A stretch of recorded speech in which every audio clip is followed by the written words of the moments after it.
everybody that is coming to create a celebration there? Yes, right. Exactly. Exactly. There you go. On the screen. That's it. Good.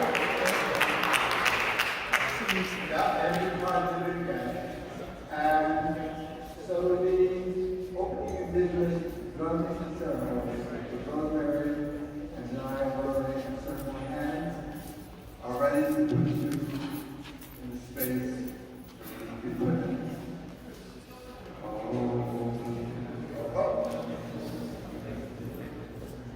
Where's the sound? Go ahead.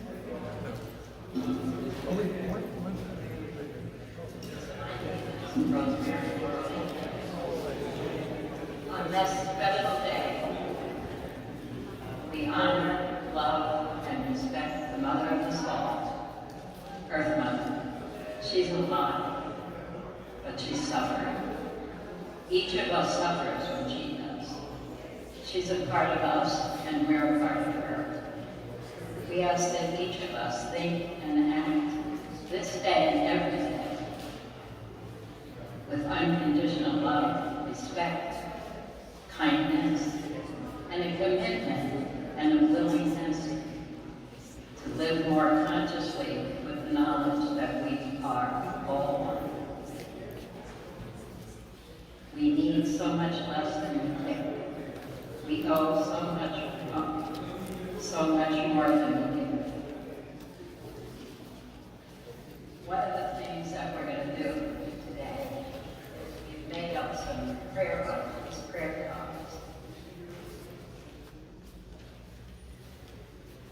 and these have prayers. What we'd like to do is have each of you, Christina, will be walking around and just put your prayers, your intentions into these prayer buckets.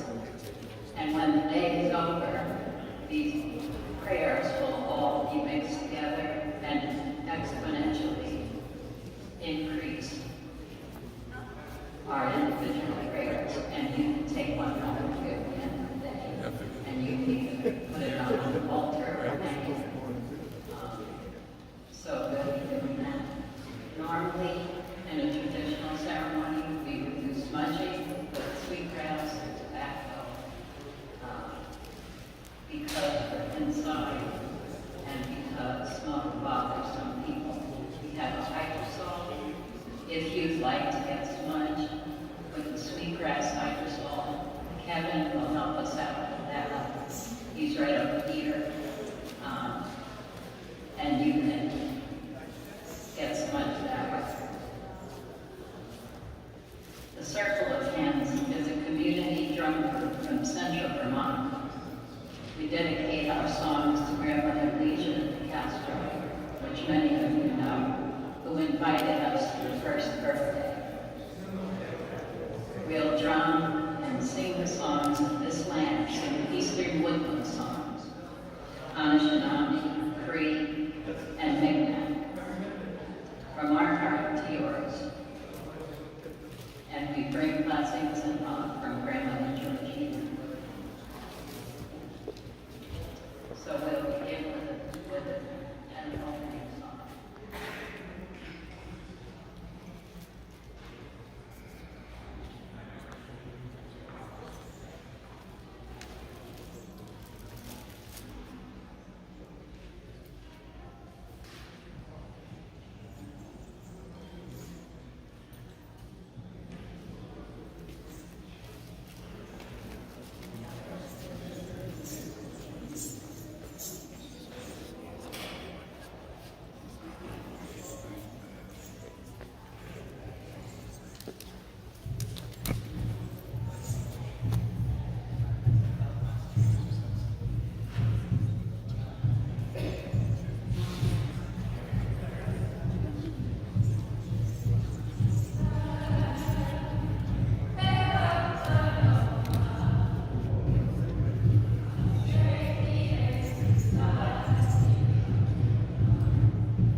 So following the heartbeat of the earth.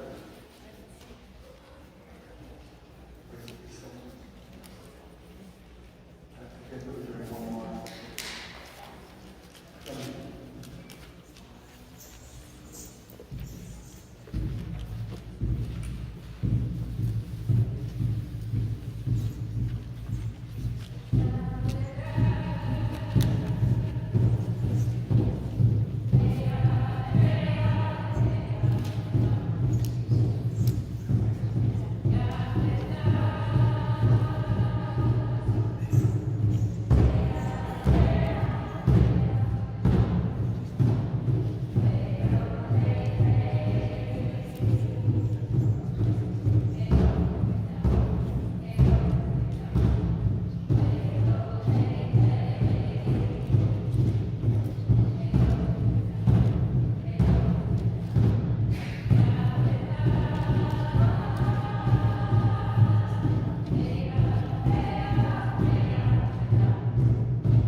So we have a treat now, and my co-host is going to be coming on, and my name is Christina Reed.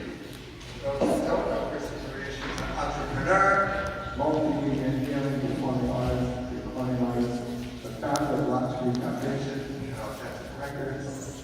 My co-host, Christina Reed.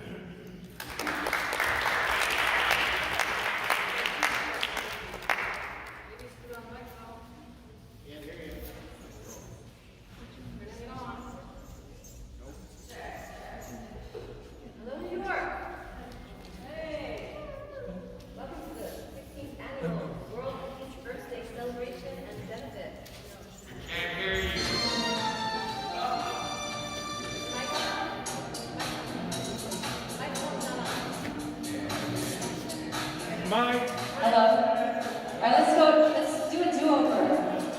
Let's start over. I recorded the song because the song is so precious at this time. We all know the song from Madonna, but if you just listen to the words, I slowed it down a little bit. Listen to the words and let it fill your heart.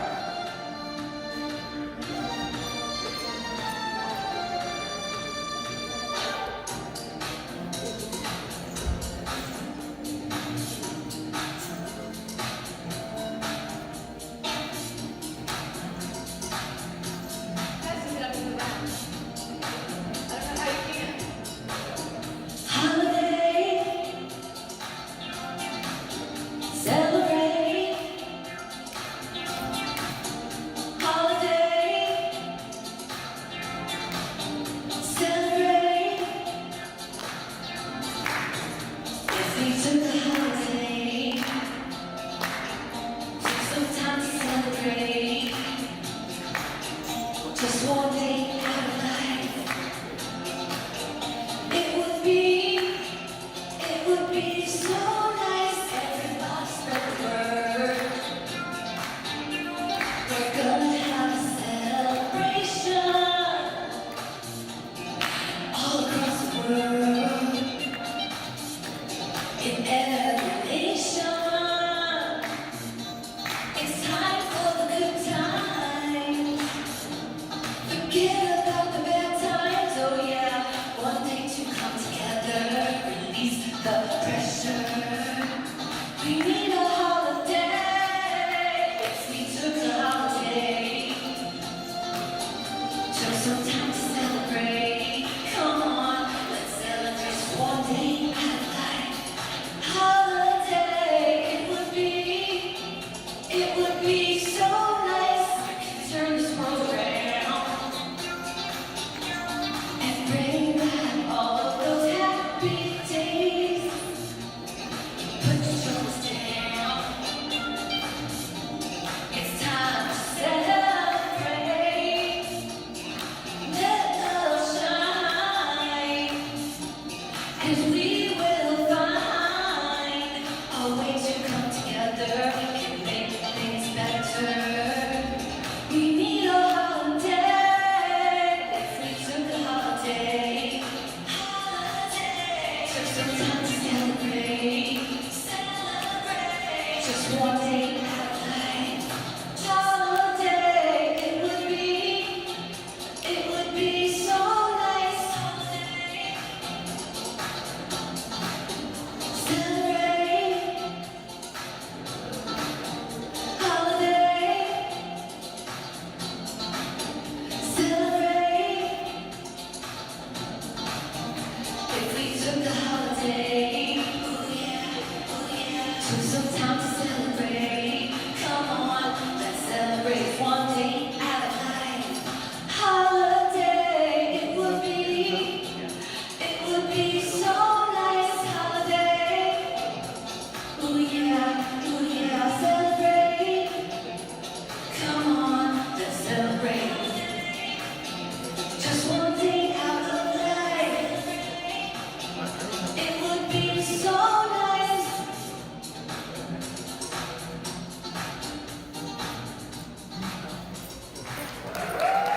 Thank you. I am so excited to be back after 5 years of virtual 16th annual World Peace Birthday celebration and benefit. Don't forget the benefit, because right now is the most important time on the planet to fund the right places. Put your money in the right places. We want to take the money out of the wrong places and place it into the correct hands, like Rick Holfick from We the World, and Mitchell Rabini, and Andrew King, of course, and Mark Becker. That's what we're doing now with our new project called Lakshmi, and it's a project of We the World, and it's called the Lakshmi Foundation, and we have a Lakshmi Collective, where we're going to be putting funding into the hands of all the beautiful spiritual New York organizations that I've grown up with, because we've been together for 25 years now. So let's give a round of applause for all the people here, all the people watching on live stream, all the people live. Welcome to the 16th annual World Peace Earth Day celebration and benefit.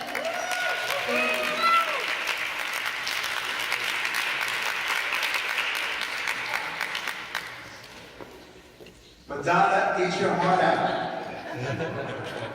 So for those that don't know me, my name is Mark Becker, and basically how I feel the planet is by being in events like this. And because just like when we had a little bit of upset years ago, and maybe we are the world, we are the children, well, we are the world, and we are the children. And in 1975, when I created Serenity, this was to build community. When I created the Life Expo, was to build community. Because the only way we can heal this earth, this planet, is by being in community with each other.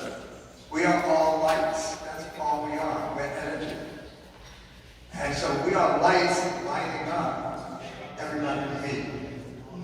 And it's actually our duty to do that. When you meet someone, meet them from your heart. Meet them with a smile. When you meet them with a smile, they light up. And we know this on one level. When you walk down the street and you see someone smiling, you're oh, what a person, and you feel up. Versus seeing somebody like that, saying, oh, what a damn. So you know when you're getting lit up. You know when you're getting higher. You know that. You know, for me, yoga meditation was a wonderful way. I mean, LSD worked too, but yoga meditation was really good. And what we have to do is we have to use more of our heart. Because when we were born, that's how we knew. We were like the heart, not the brain. We thought of the heart before the brain came. And when we go to the heart, we know how we feel. We know how we make each other feel. I don't want to take up too much time. I just want us all to realize that the best way we feel about it is you. In yoga, we have yama and yama. Think good thoughts. Do good actions. What you put out on this planet, what you put out to Mother Earth, Mother will come back to you with that. And again, thank you for coming and putting on this event. And thank everybody for being here. And I think that Christine's going to introduce Rick, but I think I'll introduce Rick also. So Rick is, look at this, you hear the piano we played before? I told him I thought he was just a pretty face. He's really, really talented. So Rick is the founder of We the World and the We Campaign and We.net, a global coalition building organization to unite and amplify the efforts of people, organizations, and movements working with the common good. Rick is the co-creator of the annual 11 Days of Global Unity, 11 Ways to Change the World. It starts on September 11th and culminates on September 21st at the UN International Day of Peace. Rick is also a nonviolent communication workshop facilitator and leader, and is an award-winning composer and keyboard player who has written music for ABC TV, NBC, CBS, radio, the Olympics, feature films, commercials, making records with Queen Latifah, Phoebe Snow, Carlos Santana, and Judy Collins. And he's right here. Rick,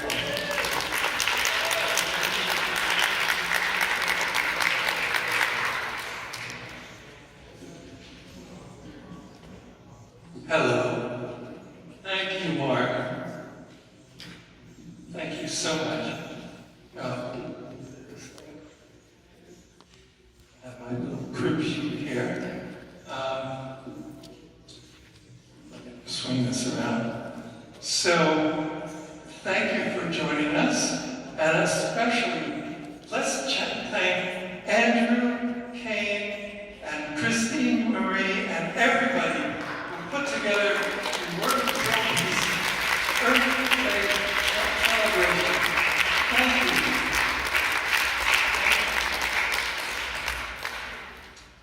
So, as Mark said, my name is Rick Ulvig. I'm the founder of We the World and the We Campaign at We.net. It's all about we, right? So, each year, We the World supports and promotes the World Peace Earth Day celebration. It's part of what we call Earth Month, which goes from the March equinox to April 22nd. So I would like to invite you to work with We the World and at We.net. So we can come together and create movements that are powerful enough not just address challenges like climate disruption, inequality, and human rights violations, poverty and war. We want to address what is possibly humanity's greatest challenge. I know I'm taking a risk by saying that, but I think it's true. The possible collapse of democracy, particularly in the USA, but also other places as well.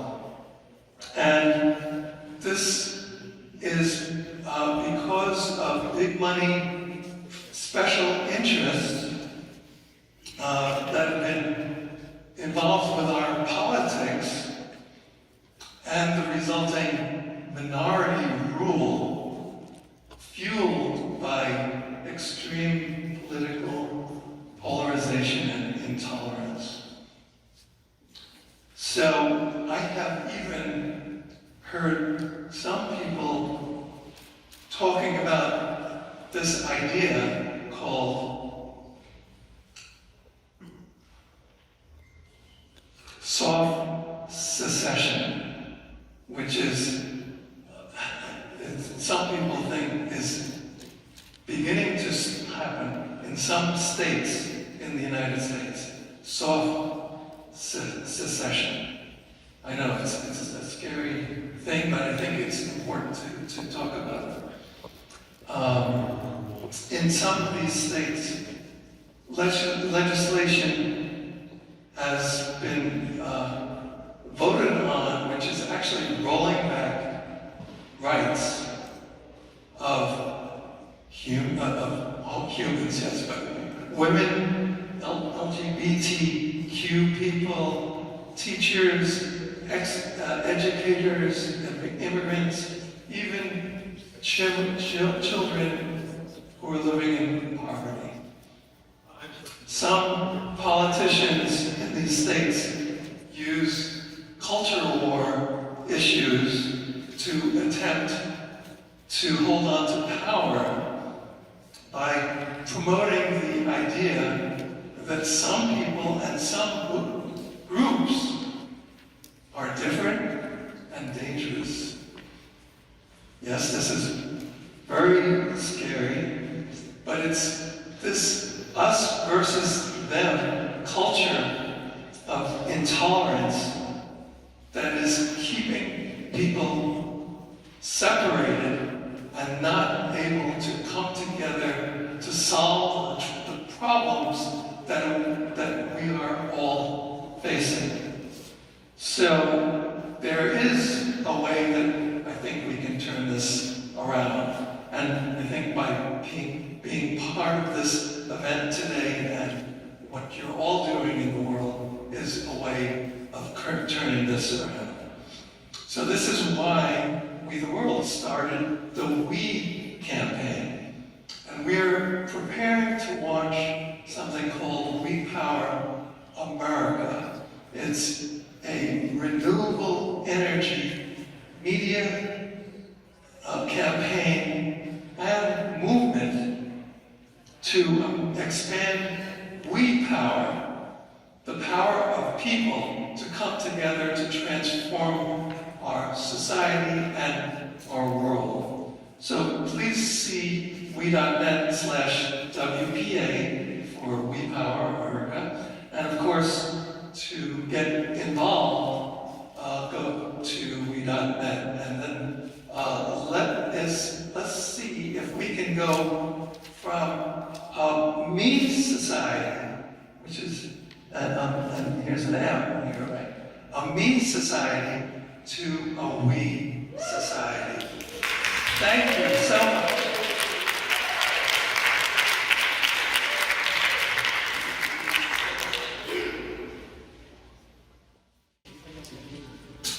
I like that.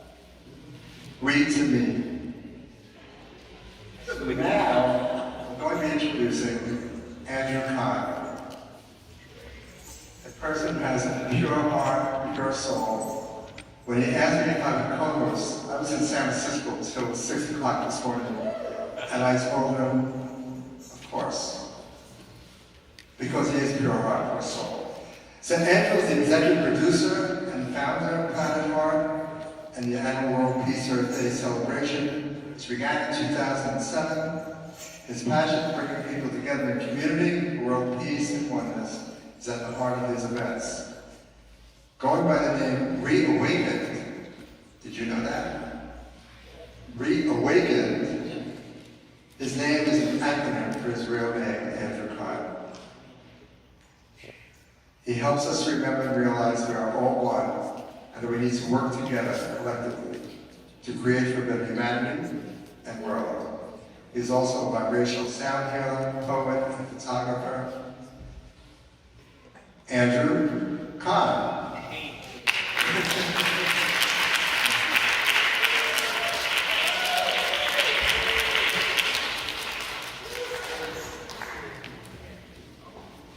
Thank you. Hello, everybody. Hello. I am thrilled to be with you here today. For the first time live in New York City in 5 years since the pandemic. I wanted to bring back the New York spiritual community. We were doing it online for the years previous. You can watch many of our past celebrations on our website. They are all different and unique. Thank you, all of you, for being here. And thank you for those globally who have chosen to tune in online with the Bridge of Truth. We are here to awaken humanity's consciousness for a better planet and to celebrate our planet and heal our hearts. This is Planet Heart. I got the name from God in 1998 when God told me to take the last letter of Earth and put it at the beginning of the word spelling heart.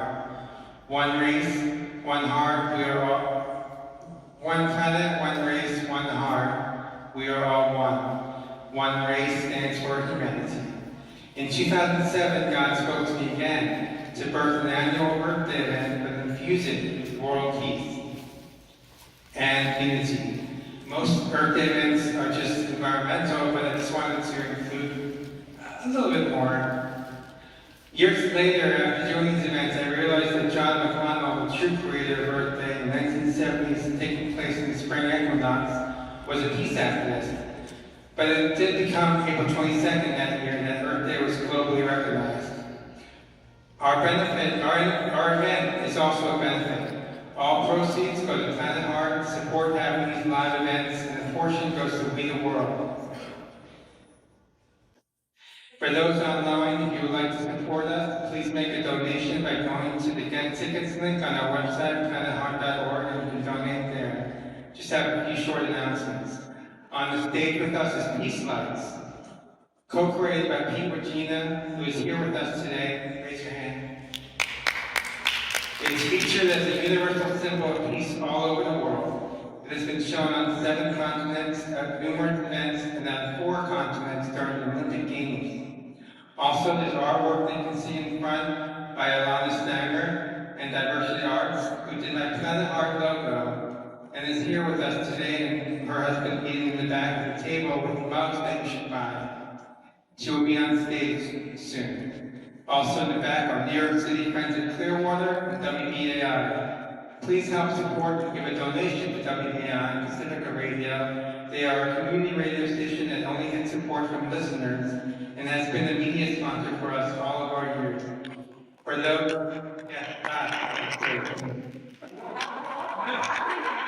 For those online watching, you can go to WBAI.org to donate. There are donated cookies in the back behind the doors and some water in the front if you like. Please help yourself if you need that. In the bathrooms, I don't think I've been announced. There's one over here and 2 in the back over here in the front. Okay, so as you came in, those who did not pre-register, I'm please asking you to go to the program that you have and scan the barcode, and please join our mailing list. It's really important that we have everybody here so we can let you know about our events each year.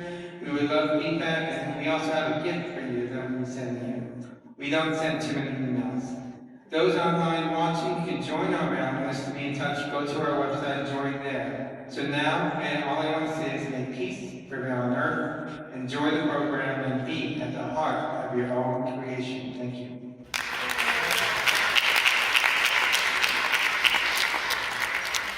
Thank you, Andrew Kane. What an amazing person. I'm so lucky to be friends with him. Aren't we all so lucky to have Andrew in our lives, everybody? Also, I just wanted to make a special thank you to Catherine Davis for always supporting this event. She's one of the most amazing people I've ever met in my life, so thank you very much, Catherine Davis. You can give her a real big round of applause. So I have the privilege right now to introduce Audrey E. Kitagawa, JD. She is the president and founder of the International Academy for Multicultural Cooperation, president of the Life Awareness International Spiritual Family, and the former advisor to the Office of Special Representative of the Secretary General for Children and Armed Conflict of the United Nations. She's the chair of the Anti-Racism Initiative and Gender Equality Working Group, and a member of the Advisory Council of the G20 Interfaith Forum. She's a United Nations representative for the United Religion Initiative, a board member of the International Center of Religion and Diplomacy, and a member of the Advisory Council of Global Security Institute. She has been listed in the Who's Who of American Law, Who's Who of American Women, Who's Who in America, Who's Who in the World, and Prominent People of Hawaii. She's a recipient of the Ellis Island Medal of Honor, which celebrates diversity and the importance of immigrants to the economic and social success of the United States for her work in multiculturalism, Asian women's history, and empowerment and spiritual leadership. She's the recipient of the Medal Pride of Eureka and Diploma from the Republic of Kazakhstan Ministry of Education and Science, LN, Gumilyov Eurasian National University for her outstanding contribution to the development of spiritual culture and education in Eurasia. And she's the recipient of the Spirit of the UN Award, which recognizes individuals who work, expresses the core principles of spirit and vision of the United Nations. Everyone, please give us a warm welcome to Audrey E. Kitagawa. Good afternoon, everyone, and I'll say good afternoon from New York City, since we have quite a substantial spiritual community tuning in from Hawaii, California, across the very different countries. And so I want to say aloha from New York City.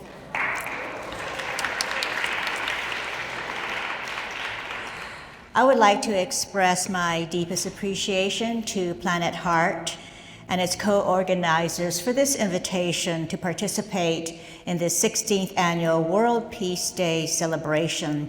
And you know, it is really a joy to be here among friends at the Church of the Village, a very spiritual community known for its diversity and inclusivity, and whose organizational values are in line with the foundational spiritual understanding that all human beings are equal and blessed in the eyes of our Creator.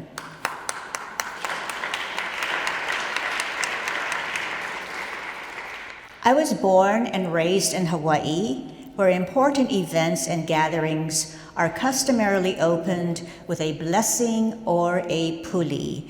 And I would like to open my presentation with a Hawaiian invocation, which is captured in the misty rain of the Nu'uanupali in the Ko'olau mountain range on the island of Oahu. This blessing acknowledges the great source of life itself, which gives us the power, knowledge, and wisdom that we call upon in our convening today. The indigenous Hawaiian spiritual principles of wisdom, humility, integrity, honesty, respect, and love can help guide us to the goals stated in the theme of this gathering, awakening humanity's consciousness for a better planet while honoring the heart of Earth Mother, all within our hearts. May we please play this blessing.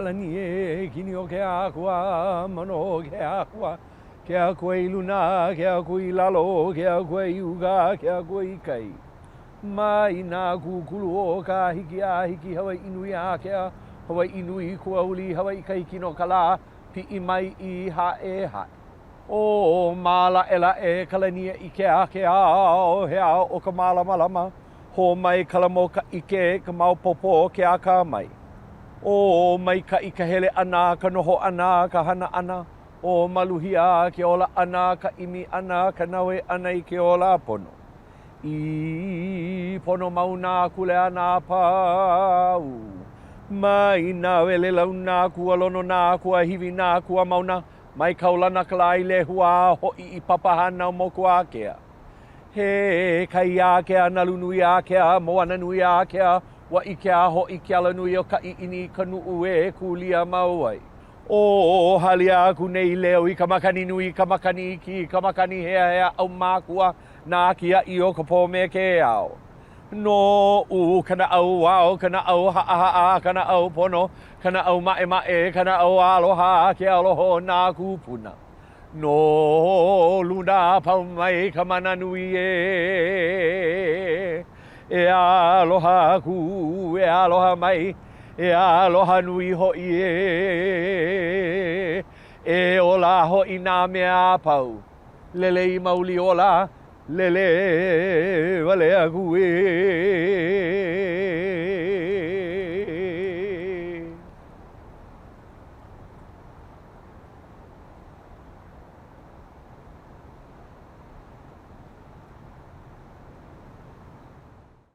This event focuses on 7 sacred points of light and life: earth consciousness, spiritual healing, forgiveness, gratitude, sustainability, community, and peace building. Each one of these points represent an important spiritual value that must be manifested in our lives in order to change the trajectory of climate change and protect and restore the health of our beautiful, shared, and only home. I will focus today on growing our earth consciousness and regenerating the vitality of our planet by honoring these sacred values. I want to give a very quick synopsis on how Earth Day even came about. For all around the world, we are celebrating this special event. In 1969, an offshore well spilled over 3 million gallons of oil in the Pacific Ocean off Santa Barbara, sparking protests and demonstrations. At that time, Senator Gaylord Nelson of Wisconsin viewed the damage and conceived of an idea for a national teach-in on the environment to build awareness and promote environmental action in Washington, D.C. The teach-ins evolved into Earth Day, engaging students and activists across the country, and the national environmental outcry created political momentum that resulted in the establishment of the Environmental Protection Agency. Subsequently, the National Environmental Policy Act and the Clean Water Act were passed by Congress, and we must be very grateful for these achievements and ongoing efforts. Since the founding of Earth Day 54 years ago, the human population has grown from 3.7 billion to over 8 billion people. And this places tremendous strain on our natural resources. An unchecked development driven by the race to feed the demand for minerals and other resources is damaging the environment at a rate that far outpasses the capacity of the earth to heal itself. Human activities are responsible for global warming, climate change, weather anomalies, and environmental catastrophes that directly or indirectly are resulting in the loss of lives, lands, health, and well-being.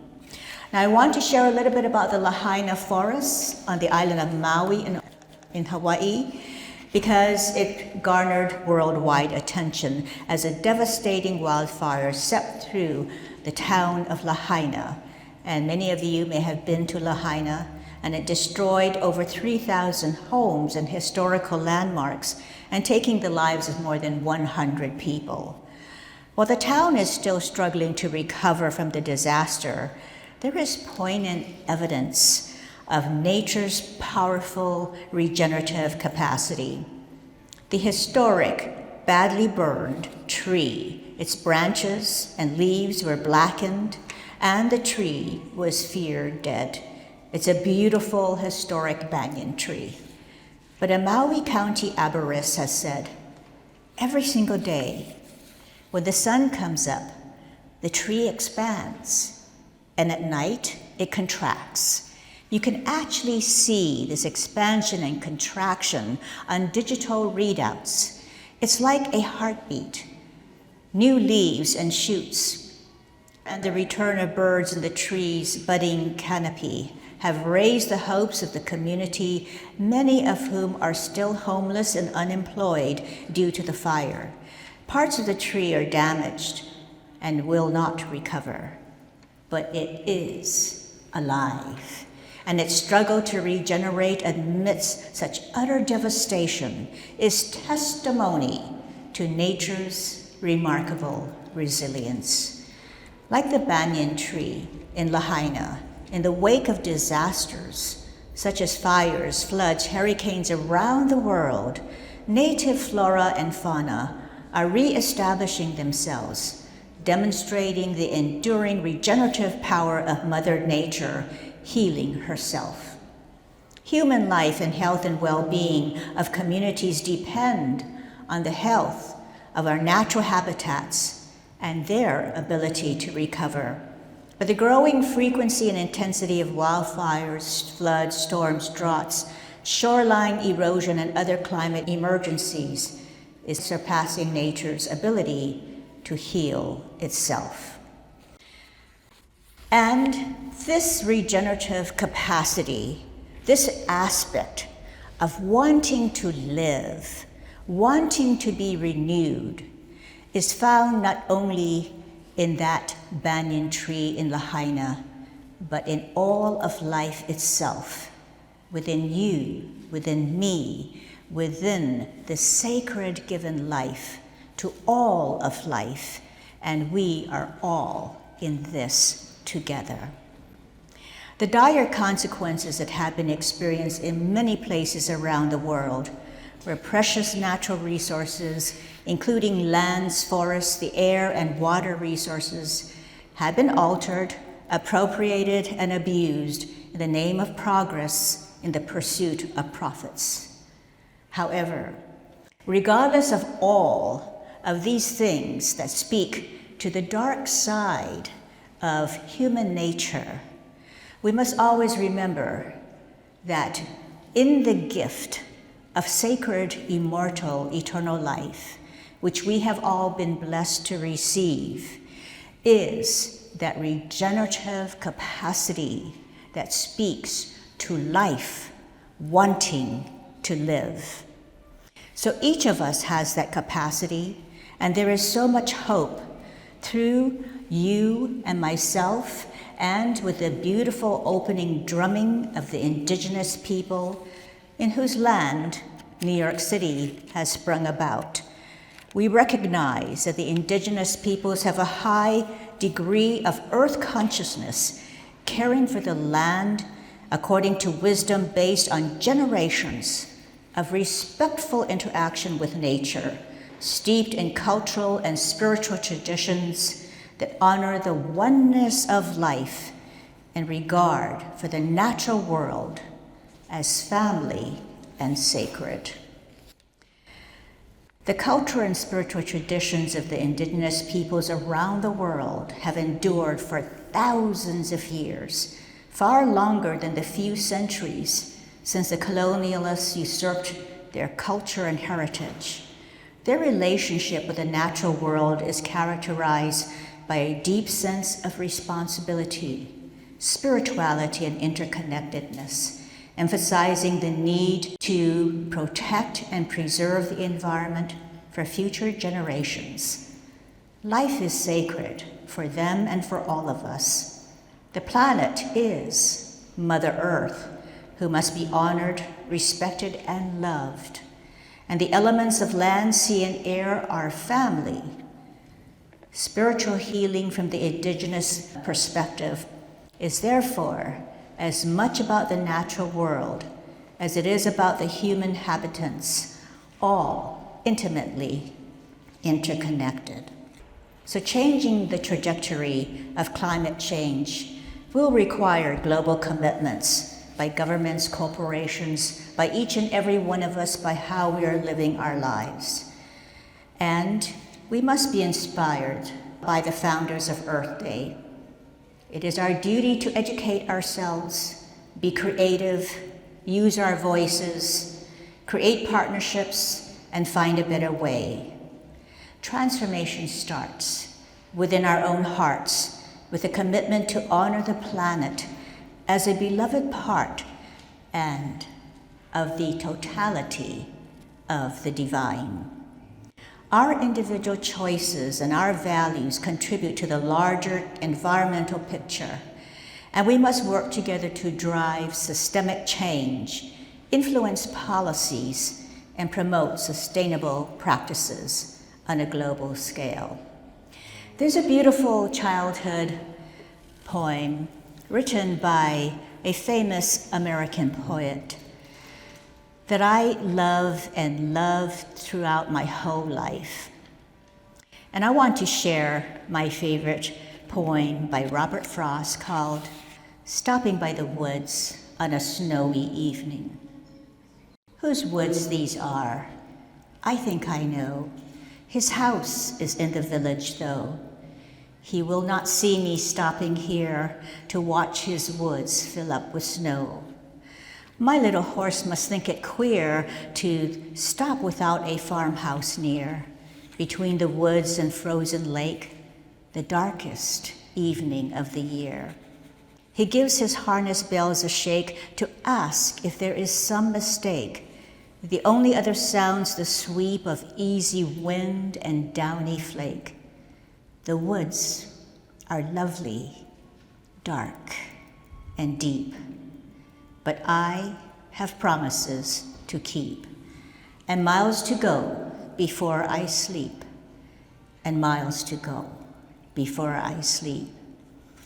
Yes, earthly life is very short, and we, each of us, have miles to go, while we have the privilege to have this opportunity here and now in this lifetime to do the best we can to keep raising awareness and advocating for the preservation and restoration of our Mother Earth, because her health and well-being is critical to our health and well-being.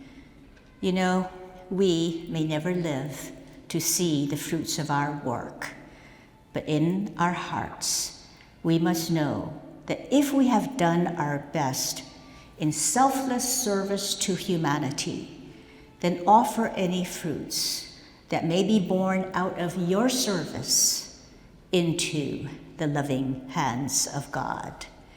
Thank you so much, everyone, for being here today and supporting Planet Heart in this annual event. And it has been my privilege to be with each and every one of you. Aloha nui loa.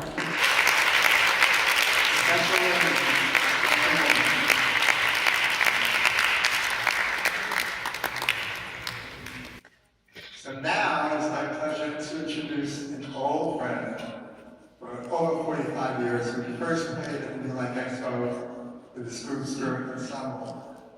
So Kevin Nathaniel has followed the tradition of playing earth music, indigenous music, of playing music from the heart. He's a visionary musician, voice of ancient African instruments, channels sound as universal healing force. Together, reading rhythms to the best of our synchronized hearts, Kevin Nathaniel resonates songs of unity and the big picture of love in beautiful ways. A long-time devotee of the Guru of the blood circle, song, drum, dance, meditation, and yoga, a world traveling institutional healer. He performed with Alice Walker, Oprah, Jonathan Demme, Thomas Mafuno, Wakaba, Bobby McCurran, Niles Roger, Madonna, Philip Glass, and Deputy Life Expert, Kevin McDaniel.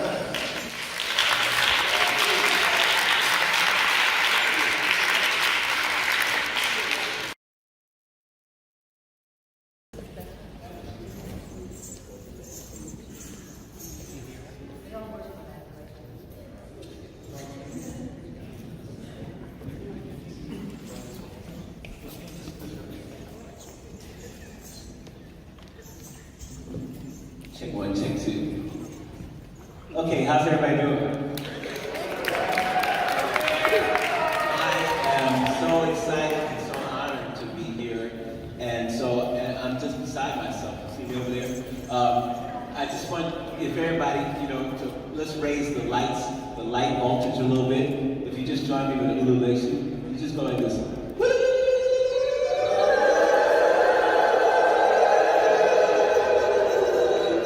Yeah, the lights got a little bit brighter. I see it get a little bit brighter. All right. So I feel like this. I feel like I want to sort of pick the energy way up. So I'm going to do a song. I have a whole lot of earth songs. I have a whole lot of peace songs. And I just want to mention before I do a song that's kind of like both all together, because I'm going to frame it that way. But then, this whole thing that Andrew did, another big round of applause for Andrew, because he said this is World Peace Earth Day. And when he said this is World Peace Earth Day, one of the stories that a lot of us know about is that Andrew got censored.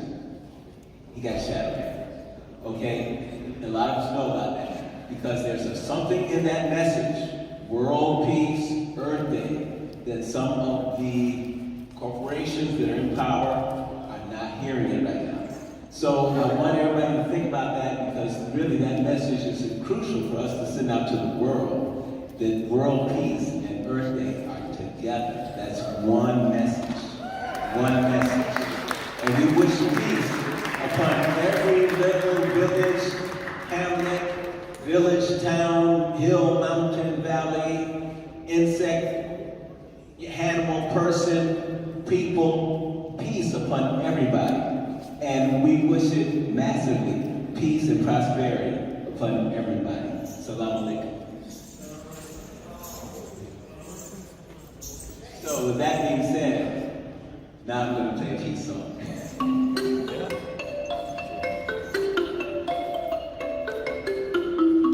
I'm channeling a peace song. This song is called Spirit of Peace. And please send this peace message all over the universe. Send it out to distant planets. Send it to people all over the world, because everybody needs to be touched with this vibration of peace. Whether they are experiencing conflict and war where they are, or whether they're creating conflict and war, they need to experience this vibration of peace so strong that they put down their weapons, and they put down any desire to fight or harm other people in that way. So here we go.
Because the peace train is waiting in the station. That's your heart.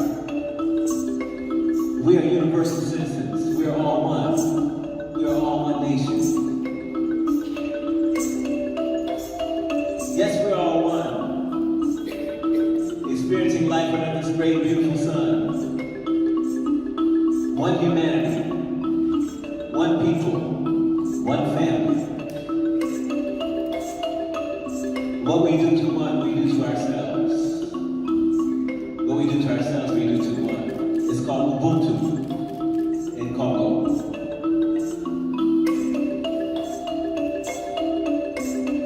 So feel the spirit of peace all in the air, touching hearts and minds everywhere. Feel it in your breath. When you breathe in, let the inhale be peace.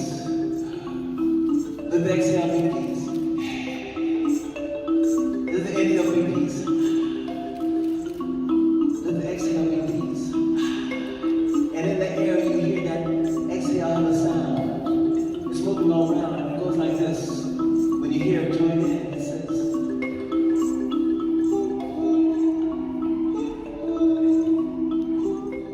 sound of peace. Join in.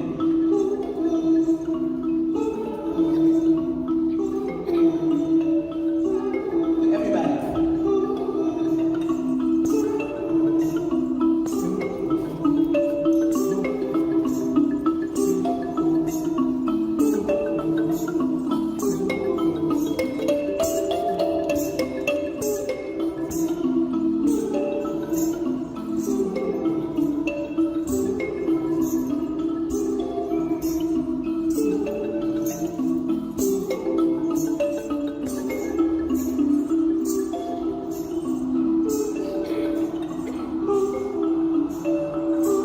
Imagine the light of peace.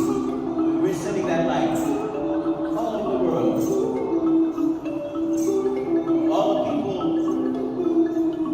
on Zoom and other Netflix, join in on this. Send that light of peace.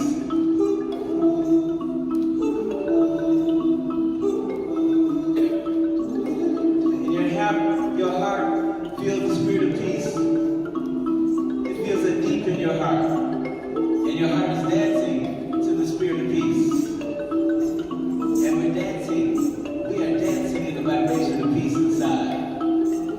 But I want you to join me first with the universal peace chant. It says, Amani, Iwe, Kwako.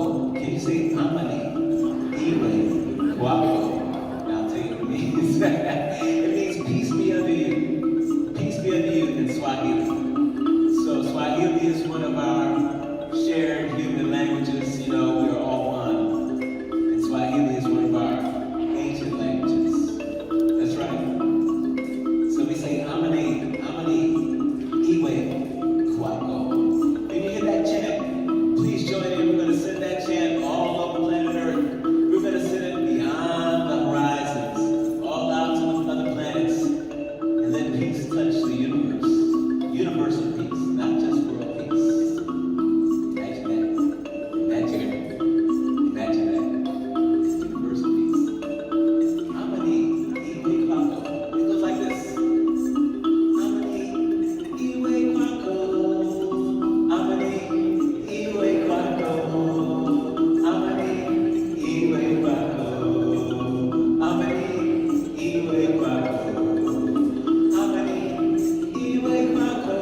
for healing for the world. Send it out for the end of all war. Send it out for the end of all violence.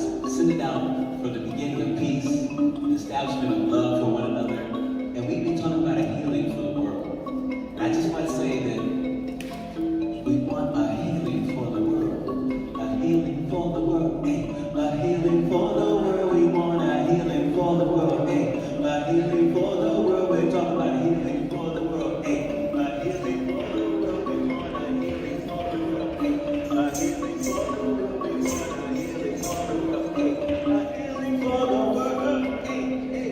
Hey. Hey. A healing for the world. A healing for the world. A healing for the world. Yeah.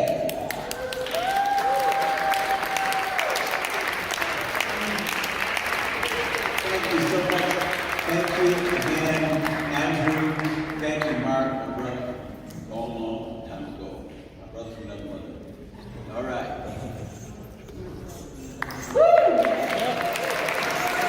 Let's hear it from Kevin Campbell. Oh my goodness. Peace on earth. I'm going to take 45 seconds. You guys notice I'm carrying around a little teddy bear here. My mom passed away in 21, and this is my mom's teddy bear, so that's why I carry it sometimes. Hi Mom, I love you. Just want to mention her, Virginia. So first I want to announce a welcome to the Global Fire Room and 7th Annual Earth Fest Online, who are tuning in now to our live stream. And our next performer, announcer, soul family member is Elena Felice Stranger. Alana Felice Stranger, LCSW. She's a gifted psychotherapist, talented musical theater performer, and whimsical visual artist, facilitating a global dialogue of what it means to be more fully human. Through Unity Theater, as well as diversity arts, Ilana leads us to harmonize and create one world of peace and love. Her unique brand of artwork can be seen here at Church of the Village.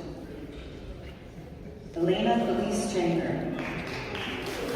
Ilana.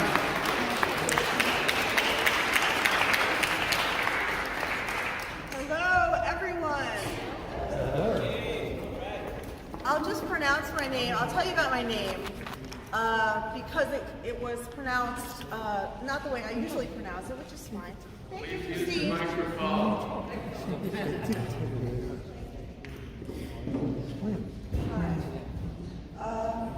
My name contains my mission.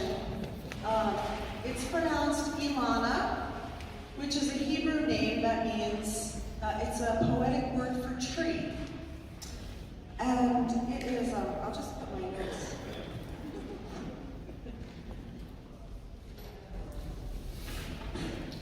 It is an honor to speak to you all today. And we are a cohort. We are a slice of humanity. I like to say humanity, H-U-E, humanity, because we come in so many beautiful hues, all of us, and we're all one humanity. So when I speak about diversity, I'll tell you in a minute more about my name, Ilana. My mission is contained in my name. The Hebrew name, the Hebrew word for tree, is an acronym. My given name at birth is an acronym for 5 cultural groups. We sometimes refer to as races. Sometimes I refer to us as tribes. I hope everyone's feeling really relaxed right now. Just take a breath. Hold it. And release. Peace. Peace unto all of us. So it's the tree, the five branches. I'll do it this way, because Hebrew goes from, say it again?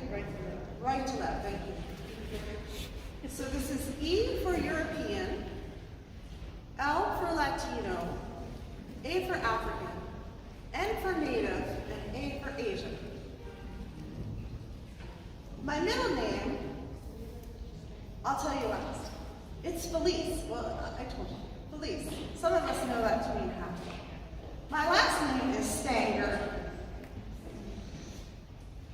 which becomes the saint of anger. And on the way here, I was listening to, oh, when the saints go marching in, oh, when the saints, because I used to live in New Orleans. So I'm a happy saint of anger. I transform the R in anger for rage to an L for love. That's my mission, is healing the anger that is a byproduct of social oppression that all of us experience in one form or another. My work started when I wanted to heal or help to heal racism, and from there I extrapolated to more groups, more cultural groups, LGBTQIA, and Jews, my own group, and women, and people of all cultures, on and on, children. And today we're here to think about the earth. Or actually, I just wanted to ask you, I feel confined by this microphone and also the timing. I only have 5 minutes to speak with you in total. So I just want to ask you to call out if you're not feeling shy, which some of us may be feeling shy, but if you're feeling a little bit willing, a little bit ready, a little bit able. Why did you come today? First think about it. Why did you come today? What was your intention? Unity. Yes. This is what the world needs. This is what the world needs. Celebration. Celebration. I heard unity. I heard love. Resonance. Resonance. Song. Community. Connection. Music. To create a critical mass on the planet. Being a critical mass on the planet. Wow. I am peace. We all need peace. We all need peace. So, in the interest of time, thank you. I'm sorry I have to close that there because we could go on and on and on. One more? Raise consciousness. Thank you. So, feel fully alive. Everything alive. So I want to say thank God. Yes. Feel the energy Feel the energy. and spread the divine energy. Spread the divine energy. Yes. Friendship. Okay, I heard that one already. So now we're full circle. Full circle. I know I didn't hear from everyone, but in your heart, just take a moment and say, or tell someone near you, or say in your heart, what did you come for today? Tell someone near you. What's on your mind? What's on your heart? What you want to get out of this? And John. To honor Mother Earth. To celebrate our divinity.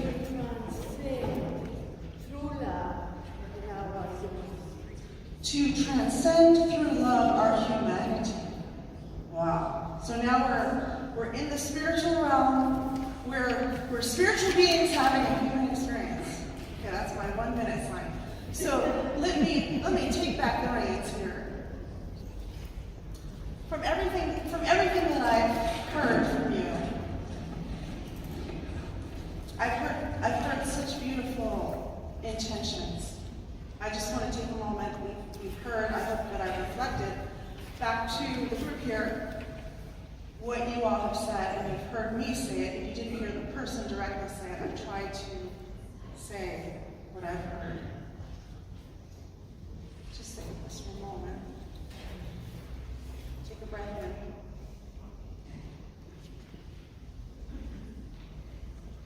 Hold the breath. Release. Breathing the love to the room. Let's do one more. Inhale, breathing the love.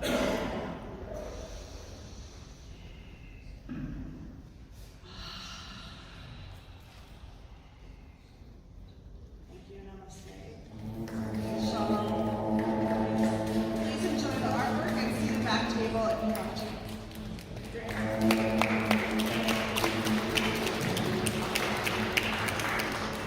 Thank you. So, our next speaker is La Shamanessa Rosangel Perez.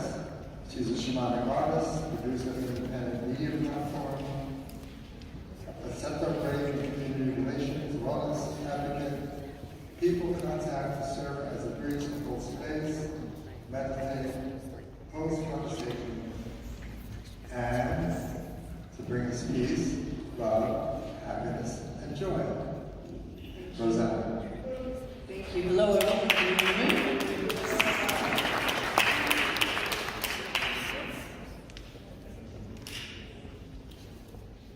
Hi. It's so beautiful to be with all of you today, to be with this beautiful presence, to see Mark.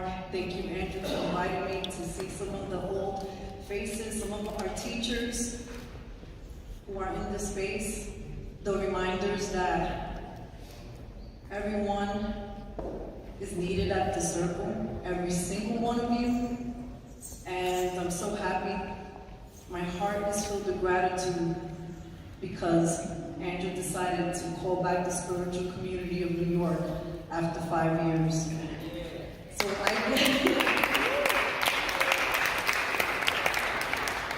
this song is called Activate the Love Frequency, and it was gifted to me last week. I had to learn it, so I want to dedicate it to you.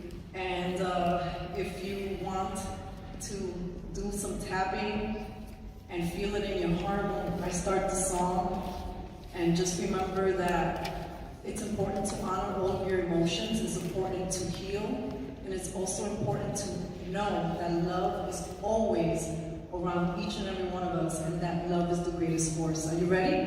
Yeah. All right. Can you please join me with an inhale? Hold it and sigh out.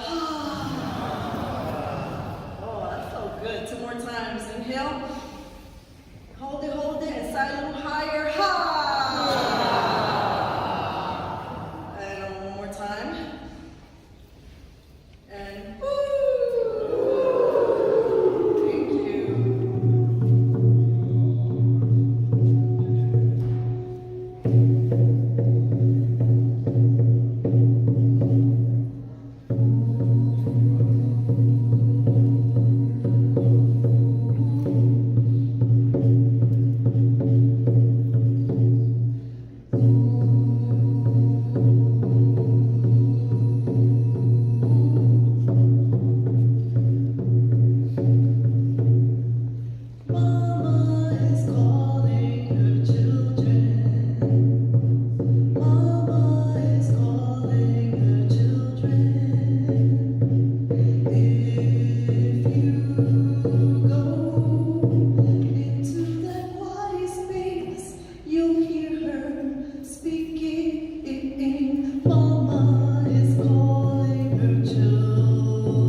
Celebrations of the year for many years, going back to the days of the Meta Center of Jody Sirota. So, remember that party place? Oh boy, I messed up. Anyway, in fact, let's do it again, Jody. In fact, you know, Andrew and I have had this long riding relationship, and this year we have gone and done our own things. I did one last night, actually. I've stayed online, folks. You know, it's just easy because I had people coming in from the Sierras of Colombia, the Kogi Nation. So just couldn't bring them up to New York. They don't really travel like that. But in any event, you know, you should certainly tune in and see the show at betterworld.net. But here, in these few minutes that I have, I would really like to talk about one of the main subjects of this place, which is community and love. And I am also, along with everything else that Mark said, an environmentalist, a deep environmental activist. It happened very early in my life when I fell in love with Mother Earth. It's true that I am a grand shrine of Earth. I'm in Taurus with a Virgo moon and Mars in Capricorn. So I'm like deep in the soil. And as a result of that, I know I have this deep thing going on with her, a love affair, if you will. And I was recently asked to be the president and CEO of an NGO called the Institute of Global Education, a beautiful, beautiful organization out of the UN. And Rick knows it. We've been connected at the UN. We met them, actually, many years ago in the 90s. And I said I would do that job on top of about 25 others if I could be behind a global environmental education. And the reason is this, and the reason I'm talking about this here, because there is this beautiful synergy between peace and love and community and the environment that Andrew represents in Planet Heart. And when I got involved with the Institute of Global Education, which my organization called A Better World is working closely with, it's follow this. So as an environmentalist, which we all are here anyway, just follow what it's like to stay in touch with the soil. When we teach people to love the soil, there's this wonderful internal feeling. It sounds funny when you start getting friendly with worms and the stuff of the earth, the fungi. All of that is creating life. It's life itself. And when people get their hands in the soil, they stop thinking about things like, it sounds so funny coming from environmentalists, global warming, and the fear-mongering that's actually taking place, that if we go up one more half a degree, we're all going to, I don't know, explode. And it's actually scary when we look at life through that lens. Is it important? Well, yeah, it's got a certain scientific and statistical basis to it.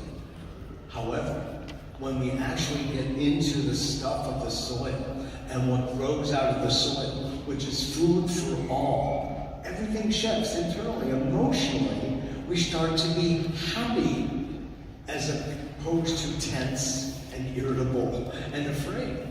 So a lot of what we're doing at A Better World and Institute of Global Education is starting to teach people to love the soil, which is another way of saying love the earth. And now just follow this logic. When we love the soil, we're loving the earth.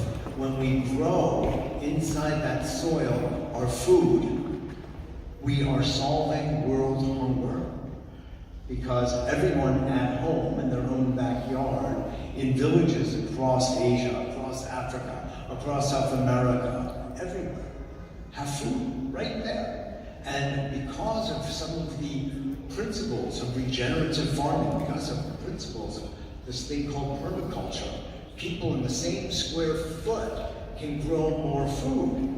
So not only do they have enough food for their family, they have enough to sell also at the marketplace. And if they have enough to sell at the marketplace, we're also solving, guess what? Global poverty. So people are eating, people are also now having enough money to live. And what comes out of that? When you've got some economics, local economy, based in your family and then your village and your community, and you're no longer feeling materially poor, you want peace. You don't want anything to disturb what you've created in your village, in your town, and your community. So in one thing of loving, I'm going to put it this way, making love to the soil, you grow food, you step out of poverty, and you create peace, all in one shot. Is this exciting? Okay. That's what we really have. So with all the politics and all the governments and all the stuff going on all over the place and trying to decide how to be peaceful, I just gave it to you. It's really not complicated. And that's one of the things I also do in A Better World, is to simplify, not reduce, but to simplify the message and the story that we all as a community can do to create a better world. Yes. Thank you.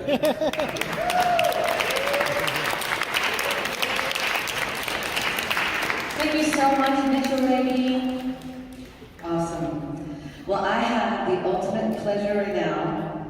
Oh, first I have to say hello again to those watching us through the Bridge of Truth page live stream, along with Sign Network's Wave on many pages on Facebook. And we're also having joined us at 4 p.m. for a watch party is the 8 Fire Continuum Sacred Infinite Fire Festival in the Global Fire Room. Welcome, welcome, welcome. Please share the link with others to join us too. This is a benefit, so please consider making a donation to Planet Heart by going to planetheart.org to the tickets link, and there you can make a tax-deductible donation. So, Priestess El Pellegrino is such a special soul. I think you can feel her. I always feel that little hearts and flowers coming out of my heart whenever I'm around her. She's a quantum healer, intuitive visionary, hypnotherapist, life coach, global energetic healer, founder of a holistic community,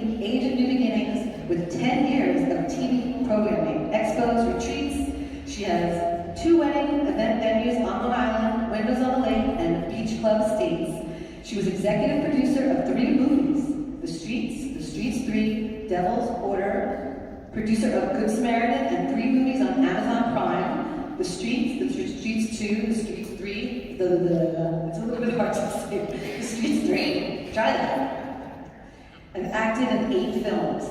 It is my ultimate pleasure to announce my friend and soul sister, Elle Pellegrino.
Respect for one another,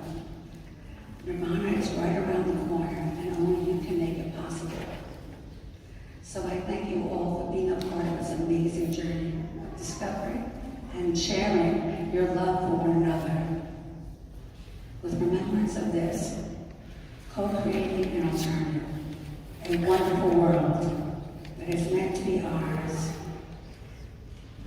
And be the change. Be the way showers, the way out of darkness into the light.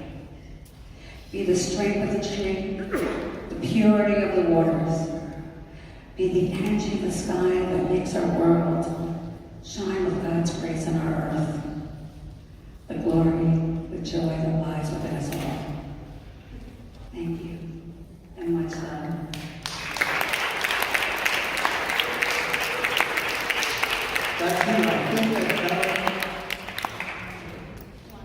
I think Ellen should print that out because it was a great affirmation. Yeah. You think so?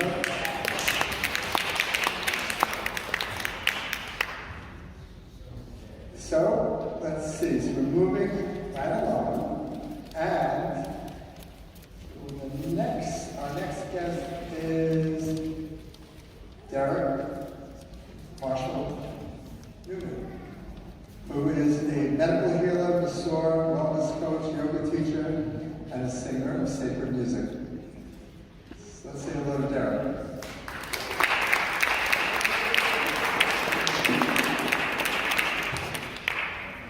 So many microphones. Is this one on? Yeah. So, hi everybody. Happy Earth Day. It's also my birthday. And it rhymes. Birthday, Happy birthday to you. Sing happy birthday after us. Yeah. I'm also a comedian, but I'm not going to make you laugh today, I promise, okay? But laughter is really one of the greatest healing forces. Remember that. So, I grew up non-Jewish in a Jewish household, or I grew up Jewish in a non-Jewish household. Does that make sense? Yeah. My parents grew up in Flatbush. They moved to New Jersey, California, Paris. We went to churches more than we ever went to synagogue, and I didn't even know what Judaism was until I was 12 years old. I got a bar mitzvah, and I learned all the Hebrew songs, and one stuck with me my whole life, and I've sung it in many places. And it's a peace song, and many of you have heard of it. It's from Isaiah 2, and the words in Hebrew mean in English approximately this. I mean, there's so many ways to interpret the Bible. God will judge between the nations and will settle disputes for many peoples. They will beat their swords into plowshares and their spears into pruning hooks. Nation will not take up sword against nation, nor will they train for war anymore. Now, that's a pretty heavy-duty line. Now, it's interpreted differently, right? I mean, if we could bring that to fruition now, they would just simply stop having wars, right? Christian Zionism believes that it's all a setup for when Judgment Day happens. But what's the opposite of that? Let's all be free from violence now. Let's all treat each other with respect and kindness now. So when I sing this song, I try to invoke that energy in an Ashkenazi way. And the Ashkenazis are the Jews of Central Europe, mostly. And tell me if I sound a little bit like a cantor. I'm not a cantor, I didn't train, but I imitated Richard Tucker on my mother's, whatever we used back then, record players. So it's a little bit of a channeling that I'm going to do right now.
answer.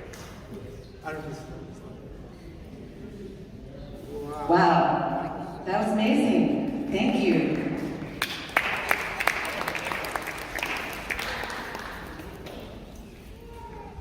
So I'm here to mention again, those watching through the Bridge of Truth live stream along with Scene Networks, Wave on many pages on Facebook, and also have joined us for a watch party, is the 8th Fire Continuum, Sacred Infinite Fire Festival with the Global Fire to join us too.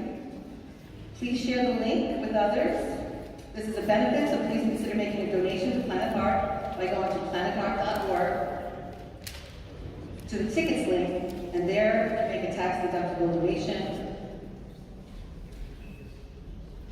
So our next person that's going to be performing, presenting, we welcome Angela Kubitis, a native elder. Kubitis, I apologize. She's a native elder and medical intuitive. Angelica is a world-beloved healer and leader, an ordained minister, spiritual teacher, poet, and composer. Born in Ecuador, Angelica has devoted a lifetime of service to people and communities, large and small, locally and globally. With her deep wisdom and compassion, Angelica is a true inspiration to countless awakened and awakening human beings who treasure her presence for embodying divine healing, love, and life, offered selflessly to any and all requiring healing and to all life on the planet. Angelica Kubitis. Yes.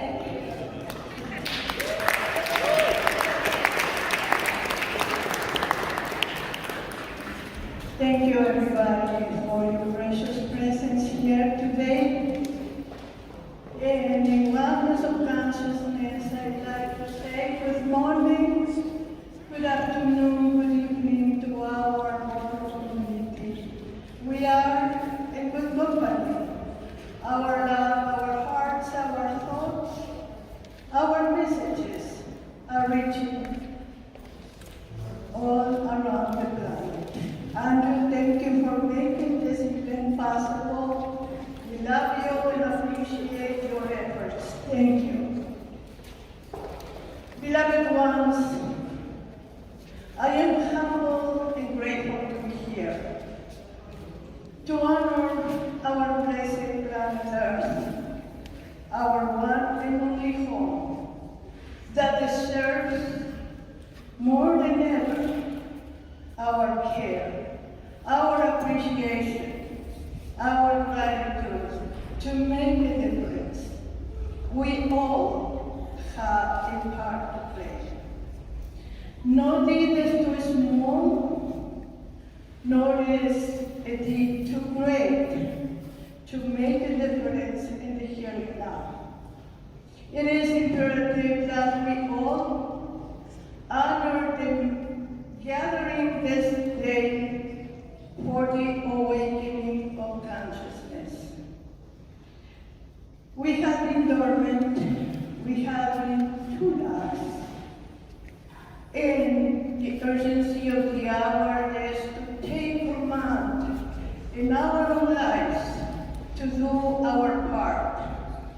It is not about the pomp and circumstances, but it is how do we create a community, how do we treat ourselves, not only as a body, a human being, we are more than that. We are divine beings embodied in a physical form to express, to co-create, and to cooperate and learn from Mother Nature. I am proud and reverently humbled to bring to you the sounds of my ancestors. Speaking about the soil of the earth, I remember in my infancy, there was a matriarch in my region. She grabbed a handful of soil and pray. And she gave it to me. I was nervous because her hand was in my little kids. I did not want to drop 1 little grain of earth. And she says, do not worry. What you feel within your hands will carry your heart. If you remember that in this day I pray over you, and what I am praying for is that Mother Nature continue to be generous as long as you care for it. Those words resonated in my heart and my soul, and through the years, I cannot tell you how important it is for me, the vibration that I felt from that great grandmother, lovingly teaching me the importance of Mother Earth. It was in the harvesting of the potatoes. She showed me the worms. And she says they are not only eating the potatoes, but they are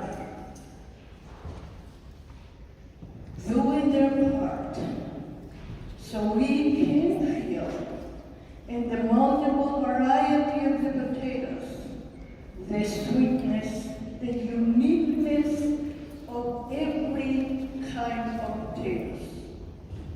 How much do we take for granted the potatoes, the fruits, the vegetables? If we see the miracle of life and the composition in this line of this tree, all built with the vegetables, how much energy, how much of nature's cooperation, how much of the workers, how much of the indigenous, how much love of the indigenous people have we been benefiting. They pray before they break the ground. They pray as they plant the seeds. They pray for a happy and abundant harvest. How much work is required to bring the harvest to fruition? It takes a lot of sacrifices. It takes a lot of work that we take so much for granted. I bow to the ancestors, to the indigenous people of now who are so generously endeavoring to teach us. Let us learn from them. If we want to restore the earth, let us remember that somebody had prayed, somebody had worked very hard for us to be in the here and now. I will honor my precious, precious, precious indigenous people. We come in a mixture from the Incas to the mestizos. And that gives us such a richness because we understand the multidimensionality in the space and the genes that we carry enriching our lives. In my ministry, I have this very clear consciousness of, as we honor our ancestors, we dignify the present and enrich in the future. I pray that the echoes that I heard from my ancestors, the histories and the stories that I was playing as a child and yet understanding the depth, the concern of our ancestors. I want to bring to you the codified tools that was registered in my consciousness as a child. Then I will bring you the message in the sounds from the deep of the earth, from the depth of the earth, with the awakening. How much are we resonating with the awakening? If we do not wait to awaken, nothing will happen. Nothing happens when we try. Something happens when we will it. We will do something. We will to make a difference. We will to feel better.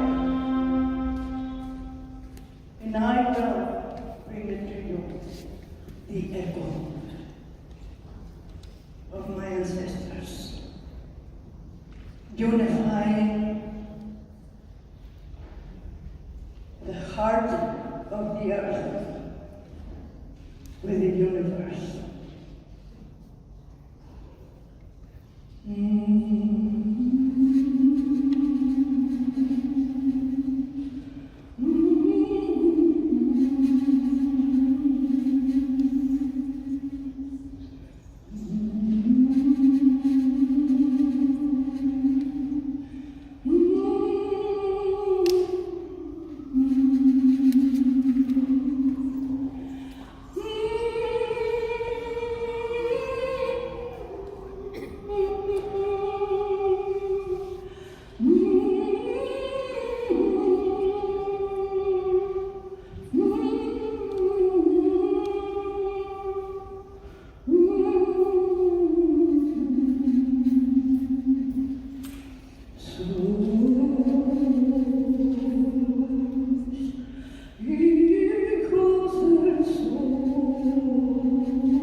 Please take a deep breath and prepare for a deeper message that came,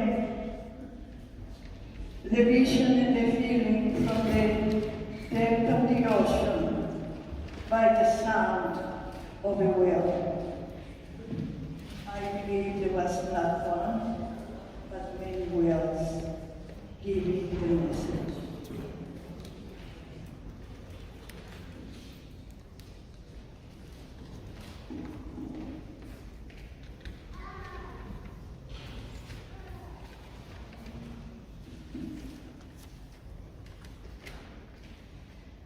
The message of the ancestors in communion with the depths of the ocean. The pillars of faith, the pillars of authenticity, the pillars of unconditional love, truth and justice are crucial for our times. And I bring the voice of Lady Justice. There wasn't the time that the very world was being demolished, that this poem was being read as an entry to the International Congress of Poets. My idea was totally different, but nothing was happening. My inspiration was on the labyrinth of the poet. Nothing was happening. I was running against time, and I surrendered. And when I surrendered, it was the opening of the most powerful experience that it was challenging to my entire being. Beloved ones,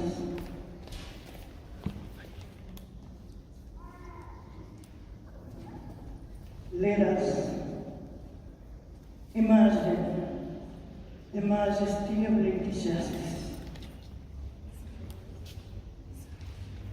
O magnificent Lady of kindness and love, reflecting her beauty, her grace so divine, with a tender gesture stretching her arms, like gigantic mirrors, the sparks multiply. With great fascination, I wanted to share with all men on earth, for I knew so deeply she cares for us all. So certain it was. How sure was this vision?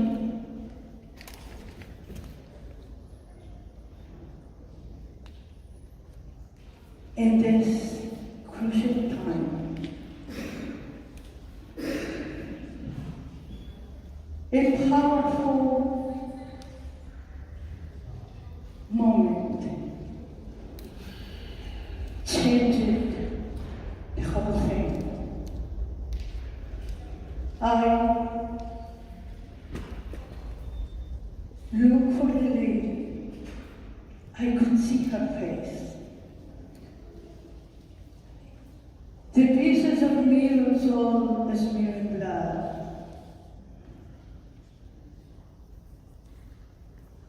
My anguish was great. In that agony, I called, Lady Justice, you must not die. Whisper to me, whisper to me, I will not let you die at this time. My grief was great. Angry as hell, I cried for help. Men, women, children, help me please. Do something. Do something. Help me please. A powerful lightning blazes through my mind. Some men were courageous to defend the weak. Others were so heartless, bloodthirsty and blind. The sanctity of life shattered with disdain. Oh, Lady Justice, what has become of you? You are bleeding, you must not die. Whisper, whisper to me. The anguish in pain was unbearable. Lady Justice, must we pay this price for the goals of power, for glory and greed? Oh, Lady Justice, we will not let you to breathe alone. In that moment of grief, at the sound of trumpets, in the powerful blazing blue light, the lady appeared. There she was, radiant.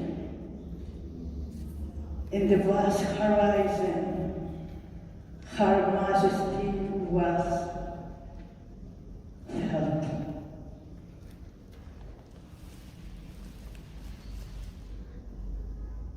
In those agonizing moments that changed into every light, there she was, so radiant again, her majesty. the world became small. And at her feet were kings and magistrates.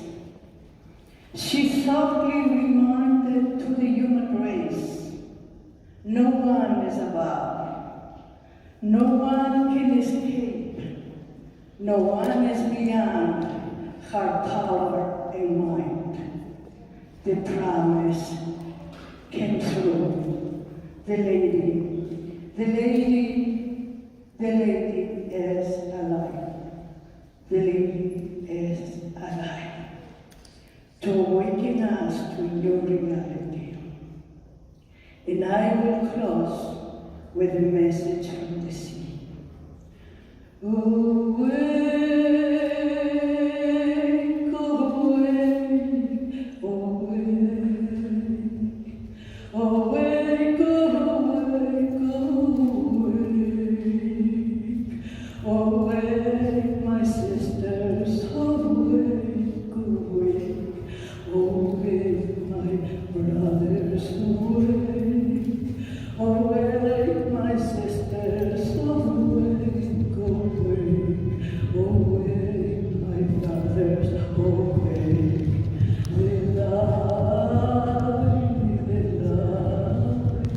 The light is shining bright, the light, the light, the light, the light.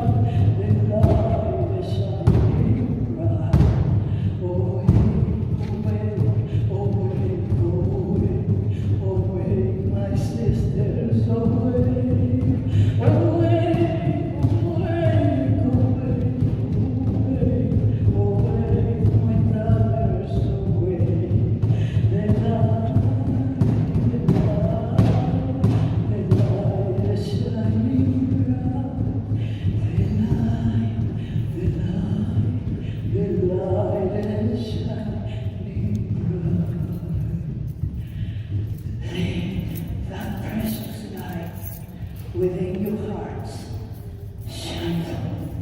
As you leave this place, go singing, this precious light of mine, I'm going to let it shine, and let it shine, let it shine, let it shine. Thank you, thank you.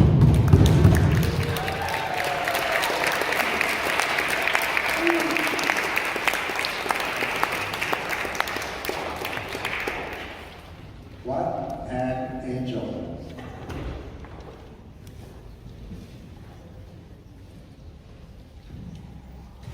So our next guest is Yuma Maya. Yuma Maya is a musician, sound and gene healer, percussionist, drummer, spends half his life performing at festivals and touring with sound healing in California, Guatemala, America, and Canada. So he's been chosen to create music for sacred Mayan ceremonies in New York City with elders from Guatemala and Mexico. And his side gig is an accomplished tattoo artist. So let's welcome Maya.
hear you very well. Can you hear me now? Okay, so I was just saying thank you so much, Alan, for inviting me to this event again. And all of you for being here. I'm about to put you guys into a little cosmic journey. And I'm going to send a blessing to the earth and to the animals and to remind you guys that it's not just about the humans that are on this planet right now for all the changes, but also about all the beings that we share the planet with. Thank you. So just give me 1 minute and everything here together.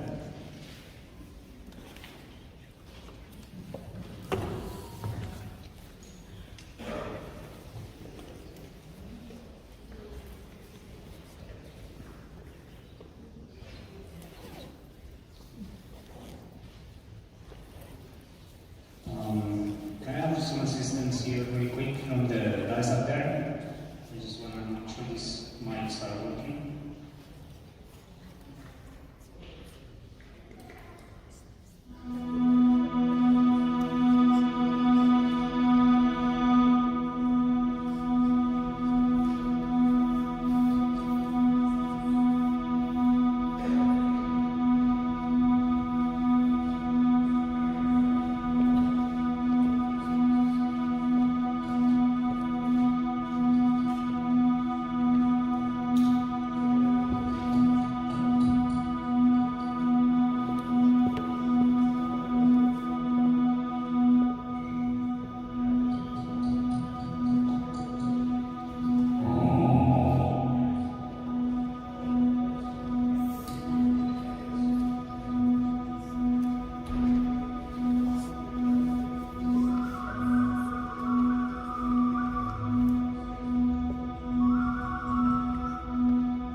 Okay, if you guys just can maybe close your eyes and just receive the sounds, let me take you into a cosmic journey.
you again. All right, so we want to take a moment to thank Leone from Bridge of Truth, who is streaming live for us. Thank you so much. Can we have a round of applause for Leone, please? We also want to acknowledge the Hub Planet and Robert Forenza, who's always here. These beautiful little planets that you might have seen the beautiful little girl playing with before. Also, again, thank you everyone for tuning in on the live stream with Bridge of Truth and Age of New Beginnings, for helping with the watch party for the Global Fire Room and the 8th Fire Continuum Infinite Fire Festival. Thanks for joining, and remember there are cookies in the back, behind the doors, and the water on the side and inside, right inside the front. Also remember, for those who did not sign into our mailing list, please scan the barcode on your program. We would like to know that you attended, and we would love to stay in touch with all of you. So now I have the honor and privilege of introducing a woman that is such a sacred being on this planet. Her energy, her intention, her show, she is WBAI personified. She is peace, she is love, she is an activist, and I admire her so much. Catherine Davis is a facilitator of meditation and relaxation techniques, a master teacher of Qigong, form, an energy vibrational healer, a mystic, a spiritual doula. Catherine draws from a vast array of energy practices, cultural insights, and personal gnosis for the practices and healing technologies that she uses in private sessions and teaches at Kun Li Shen, School of Applied Healing Arts. The role of a spiritual doula and energy healer is to help you uncover that which is already within you, to support the birth of your truth and your return to the fullness and the joy of your being. She's host and producer of Heart and Mind Radio for the new millennium, heard over WBAI and Pacifica Radio 99.5 FM in New York and the Progressive Radio Network. Thank you so much. Here is Catherine Davis.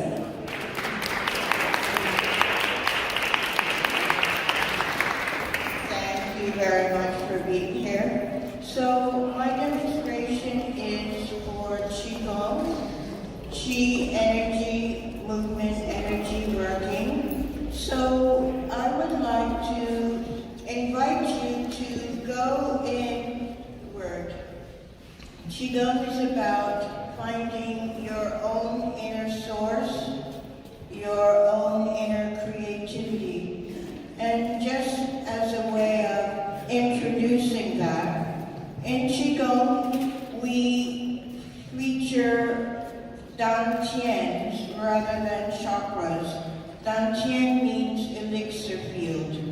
In the lower abdomen is the dantian of primordial prenatal qi. So we connect to that being we were before birth. The middle dantian is about integration of the heart, the body, the mind. And the upper dantian is about reaching into your higher self purpose, deeper connection to the cosmos. And it's a lot to cover in 5 or 10 minutes, but what I'd like you to do is, if you're sitting down, is to put both feet flat on the floor, and just take a moment to wiggle your feet around the toes and the heels, and on the soles of your feet, just under the ball of the foot, is a point called the Yong Shren point. And what this point does is it connects you to the earth. The meaning of Yong Shren is bubbling well. So when we extend our energy deep into the earth, the bubbling well will purify your chi so that you can connect directly. And as the earth rises into your body, the Yongxuan, it's a field of energy, will purify the earth so that we have a stable connection. And so I'm going to see if I can make this thing work.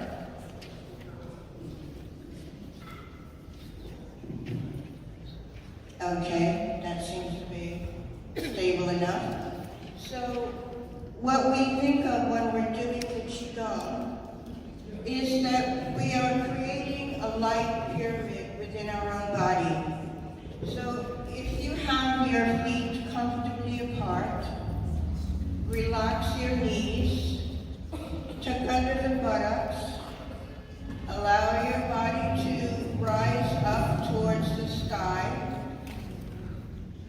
and we extend the light from the soles of the feet. It reaches out into the earth like forming roots. And that light rises through each leg into the lower dantian, which you'll find 3 fingers below your navel. And that's your primordial light. And so as you're doing your stance, the light is coming from both legs, but also connected to the spine. And we become like the shape of a pyramid made of light.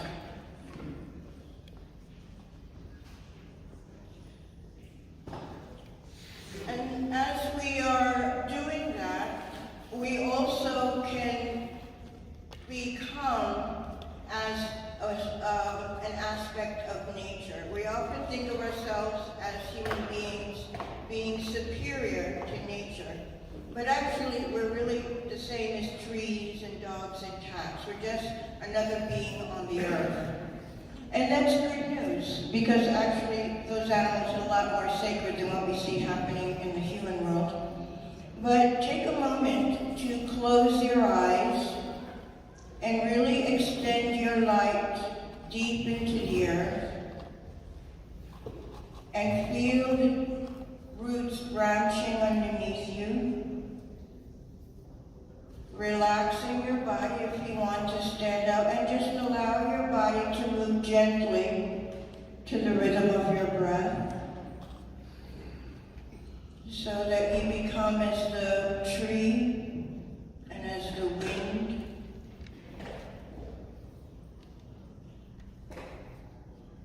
And we intensify or strengthen that connection as we lift our arms. You could think of your arms as limbs of a tree. And you can just allow your body to gently sway. Feel the rhythm in your own body.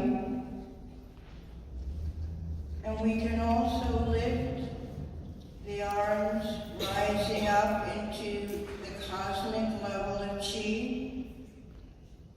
Take a deep breath, stretching the whole body. Inhale. Pause. Exhale, relax your body. And we draw in the cosmic light, the celestial light. And as we bathe the cosmic energy through, it joins our Qi, enters the earth, and the earth Qi joins with cosmic Qi, and we have that eternal flow. And the whole idea of doing the Qigong process to allow yourself to be a channel with your feet in the earth, your head in the cosmos, relaxed and natural, in harmony with heaven and earth. And we're just going to lift and lower our hands gently, lifting up the earth, drawing down the cosmos. So if you can, bend your knees and allow your arms to be out in front of you.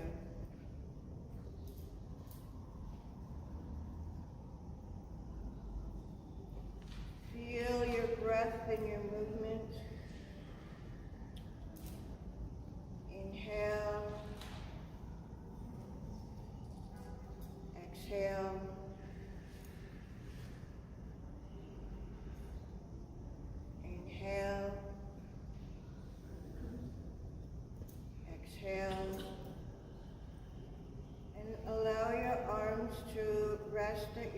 slides. And I'm sure I'm running out of time, but just in case, we want to go a little bit more into the movement. And what we're doing is we're rotating our spine, just going from one side to the other, but we're also moving the arms, so we become very fluid,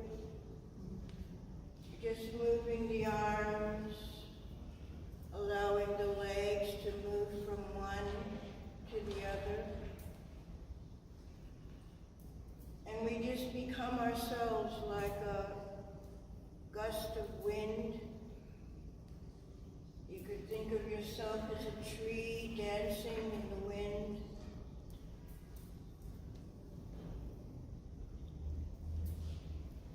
And as you're doing this, you allow your body some freedom. Be inventive with your movements. Maybe you want to be like the wave of an ocean.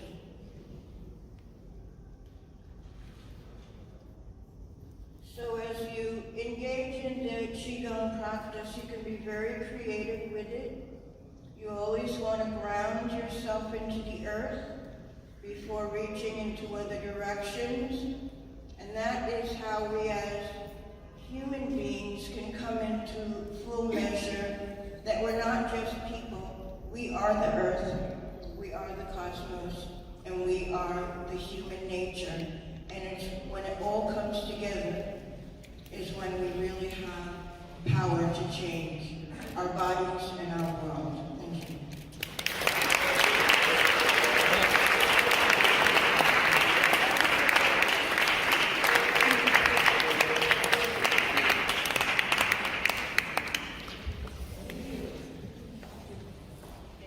Catherine Davis, awesome. That was amazing. Thank you.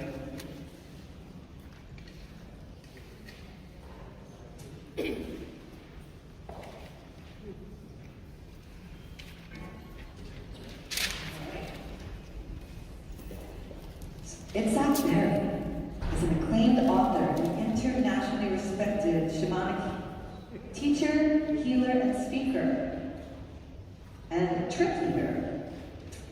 Raised in an Israeli kibbutz, he had a fine art career and owned an ad agency in New York City. A midlife crisis led him from a skeptic into a dedicated spiritual seeker. Since 1995, he's integrated the teachings from the indigenous and Western teachers. He was initiated into the Circle 24, Yaka, in Imbara, in Ecuador, and with the main Amazonian Canamari Project in Brazil. Beery founded ShamanPortal.org and Andi Summit and SPQR Magazine, co-founded the New York Shamanic Circle and Amaru Sanctuary in Ningdo, Ecuador. He received the Ambassador of Peace Award from the Universal Peace Federation of the UN. I'm proud to announce our next presenter is Int'l.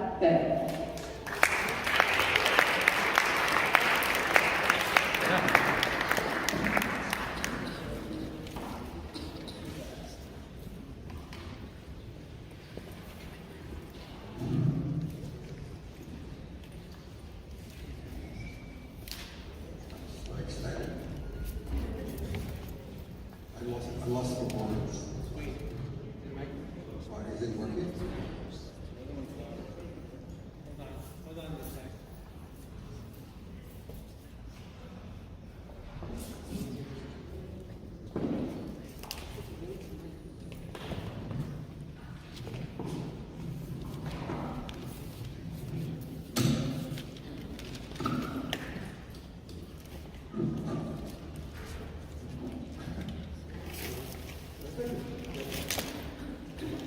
It's working? Yeah. I want to thank Andrew. Testing. The phone working. Hello?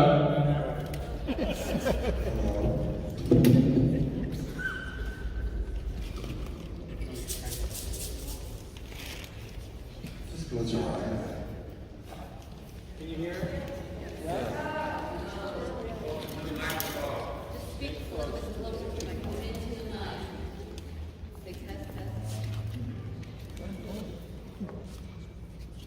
Down. Hello? It's loud, it just has to speak. All right.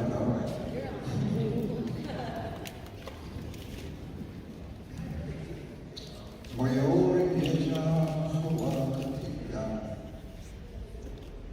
Moyori Meja Hawakatika.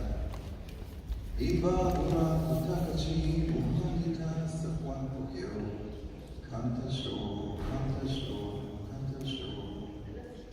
Moyori Meja Hawakatika. Moyori Meja Hawakatika. Imba Bura Kutakachi Muhamita Sakwapukyo.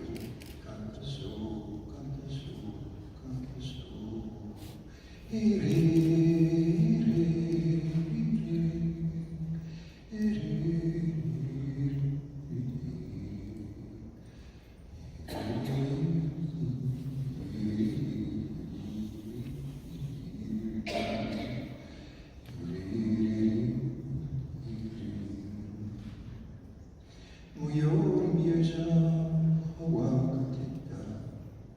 Moyori Mieja Hawakatika.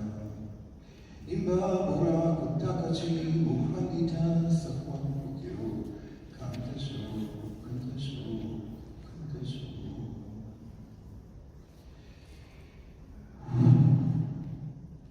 So here we are. I call it the spirit of the mountains. Imba Bura Kutakachi Muhamita.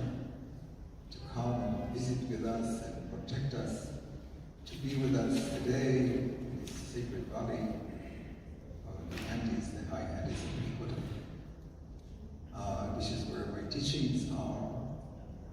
And one of the teachings I wanted to talk about today is that the ancient prophecy of the condor and the eagle.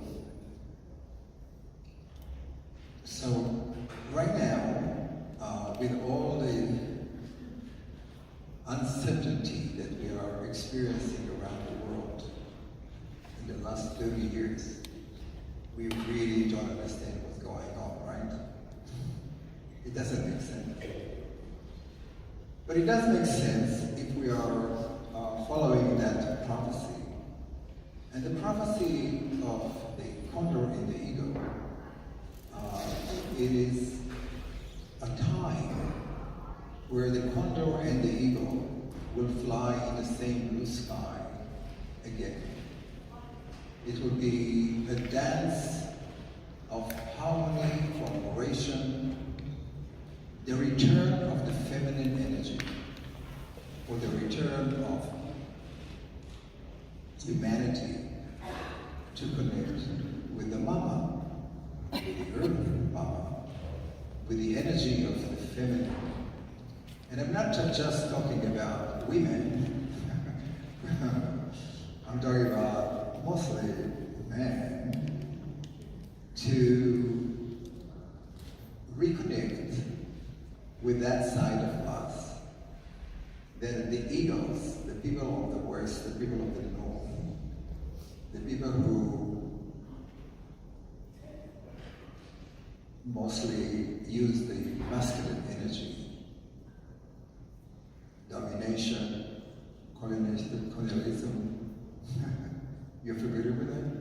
Military, force, to start connecting to the heart of Pachamama, the heart of the earth.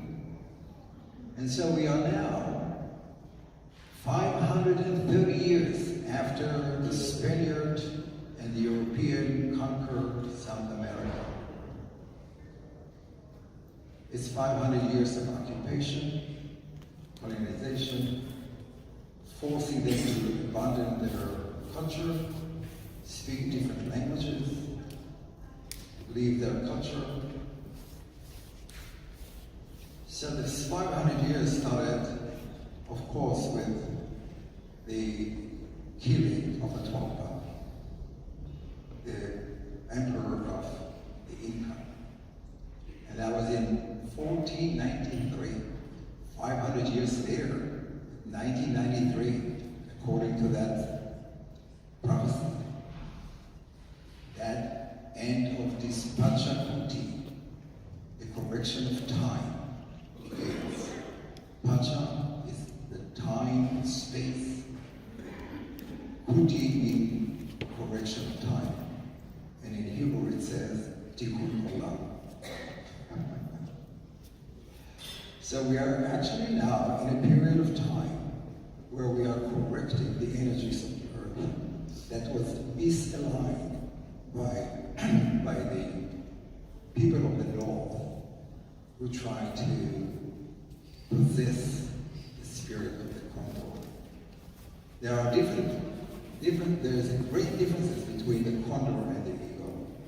Although they are the biggest birds that fly with the biggest wingspan in nature, they all fly high and they all see the perspective of life different, but they see it in a different way.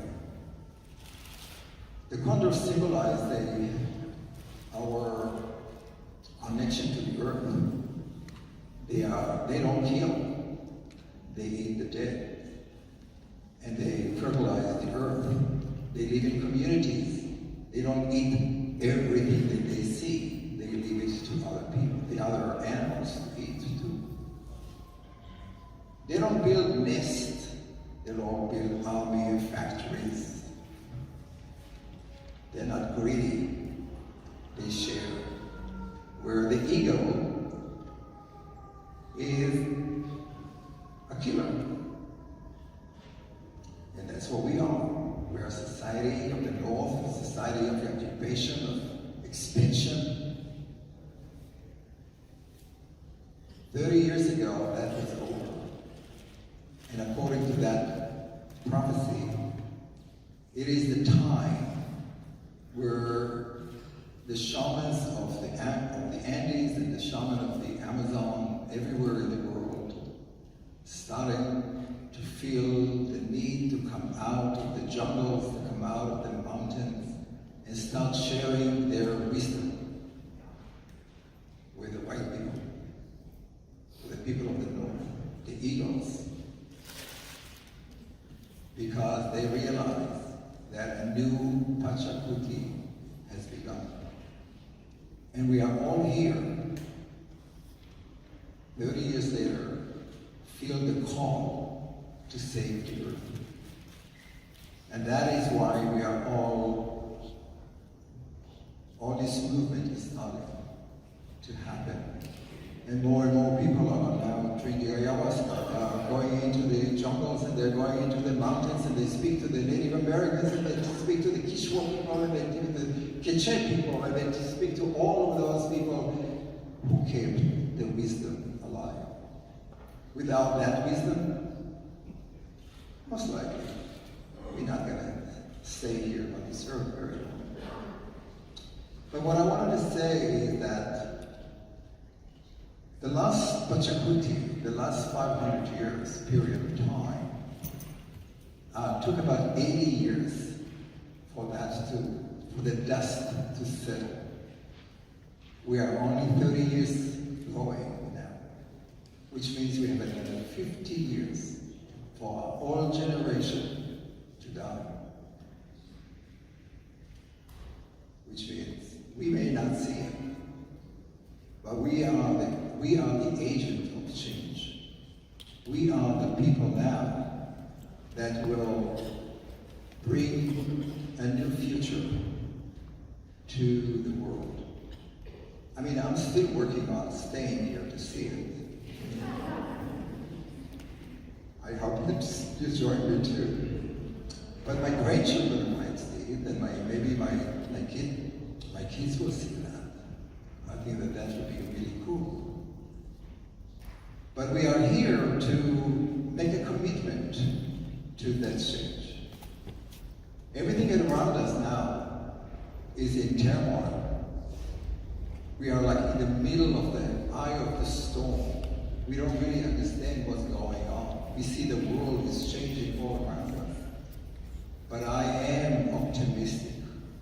I am optimistic in the same way that the people in the jungle, the sequoia, the swan, the ashwan, the people that I know and love, and the people in the Quechua in the Guatemala, and the people in the Quechua on the mountains, they are optimistic because they know that the new time is coming.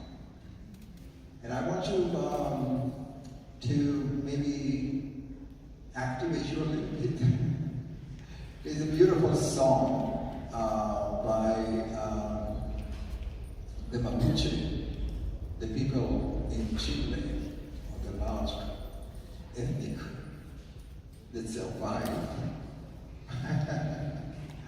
Because many of the indigenous people in Chile were decimated by European.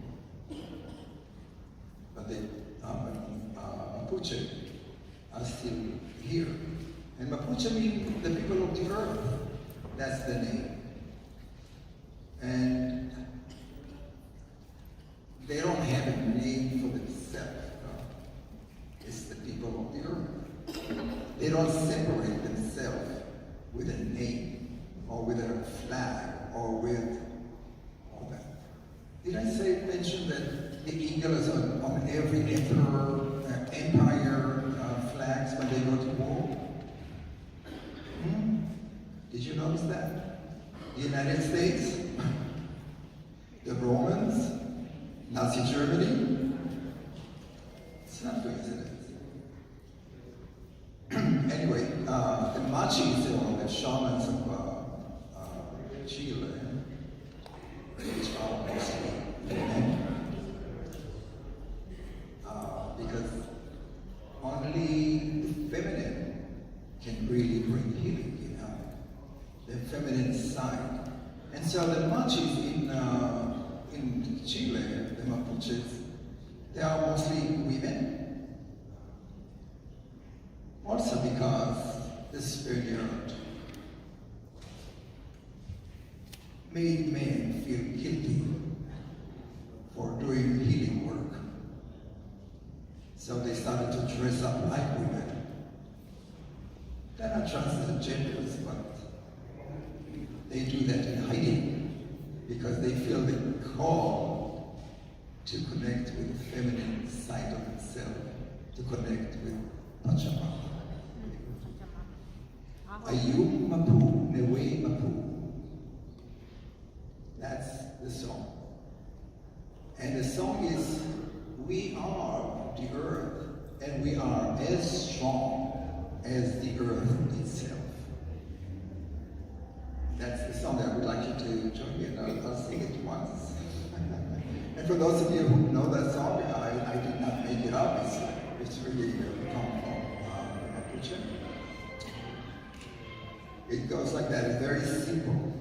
Like every iconos or every song the indigenous people sing is very simple, but right to the point.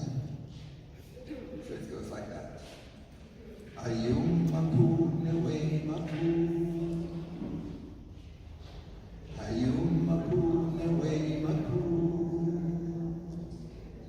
Ayum Mapu Newe Mapu. Ayum Mapu Newe Mapu. Ayum Mapu Newe Mapu. Ayum Mapu Newe Mapu. Ayum Mapu Newe Mapu. Ayum Mapu Newe Mapu. Ayum Mapu Newe Mapu. Ayum Mapu Newe Mapu. Sing from your heart. Ayum Mapu Newe Mapu. Ayum Mapu Newe Mapu. Ayum Mapu Newe Mapu. Ayum Mapu Newe Mapu. Ayum Mapu Newe Mapu. Ayum Mapu Newe Mapu. Ayum Mapu Newe Mapu.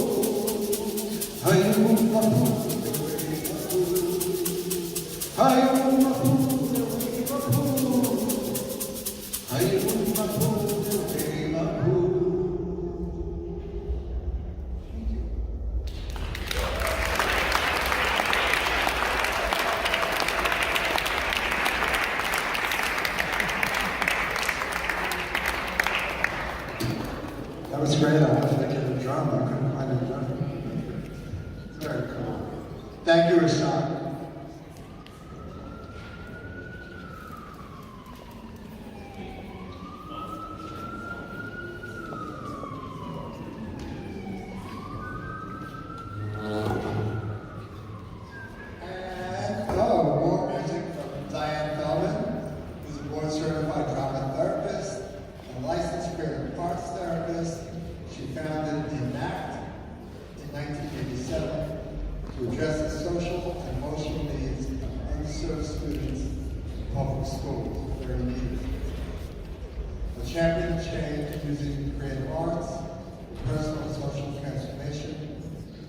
She leads workshops, national conferences. She's an accomplished singer, songwriter, with 2 CDs and performs in New York City, upstate, and on the awesome church on 13th Street. We welcome Diane Feldman.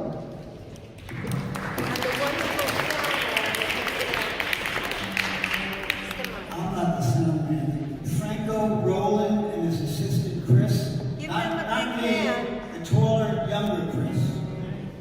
And Franco Roland, who's just zipping around everywhere and controlling everything up there. Occasionally I click something.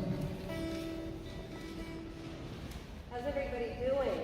Great. A lot of information and sound. So this is a song. I stall as he puts the leg.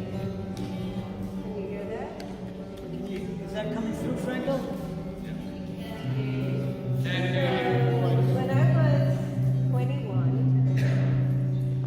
can you hear me even though I don't have a mic yet? You gotta kind of stall. When I was 21, when I was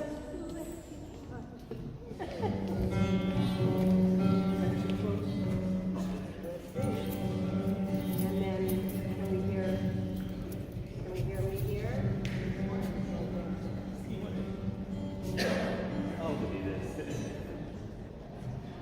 Do you want to know what happened when I was 21?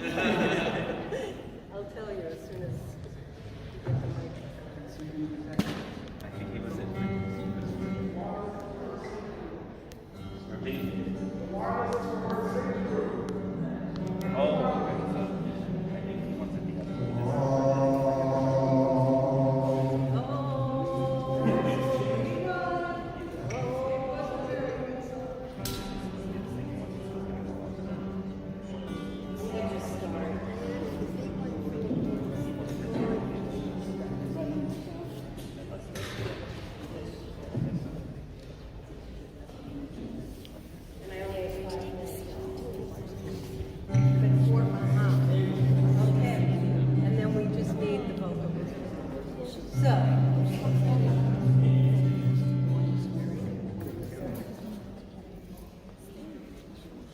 Use this, Franco?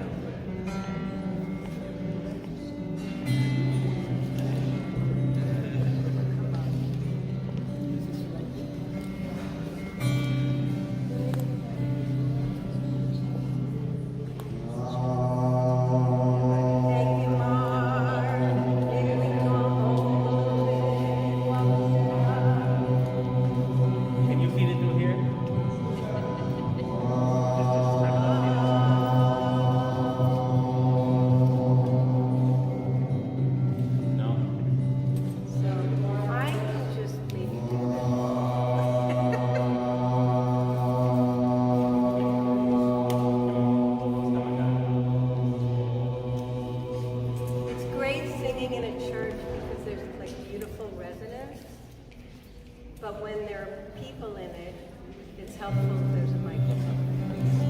He is rushing over here, so if Well, you it's can helping hear out Franco me, with crisis management, too. crisis management. Thank you, Franco. Here's the word. It's better for working, but it will. I'm going to just start talking. When I was 21, was in a car accident, and I had a near-death experience, which I didn't understand until many, many years later, even what that was. And so this song is about that because it's very hard if anybody here has ever experienced. There's no mic. They've disappeared, there's no mic. So I think I should just talk. Anyway, hello.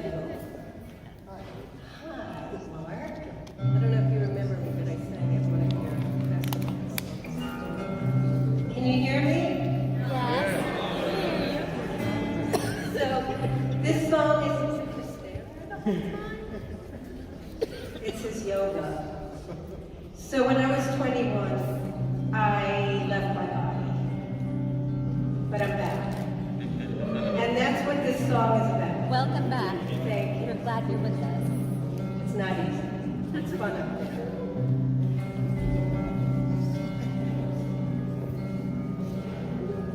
I feel myself rising above you, moving into a cloud, higher and higher I'm going, knowing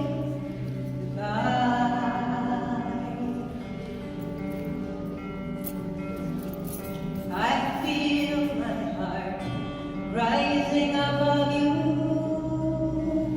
moving into a cloud. Higher and higher I'm going, knowing that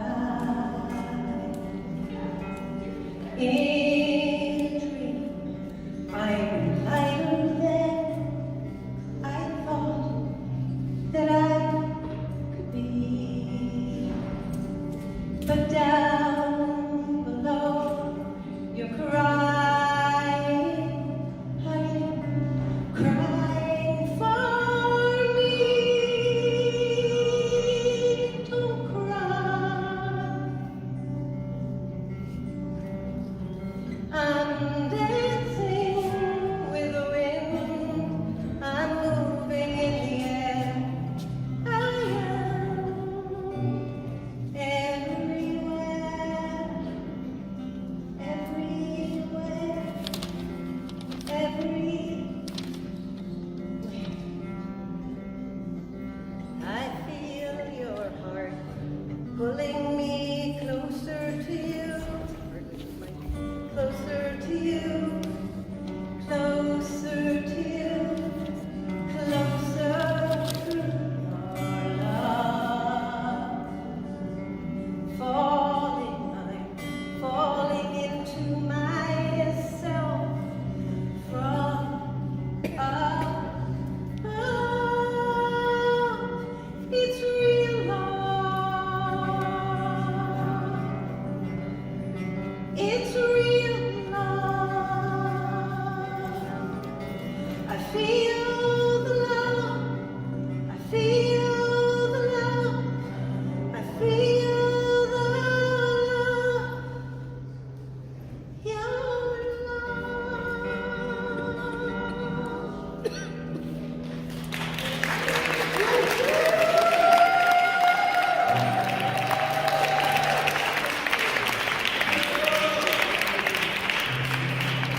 He's so nice. This is like a 1-minute song, but that was being out of my body, coming back in.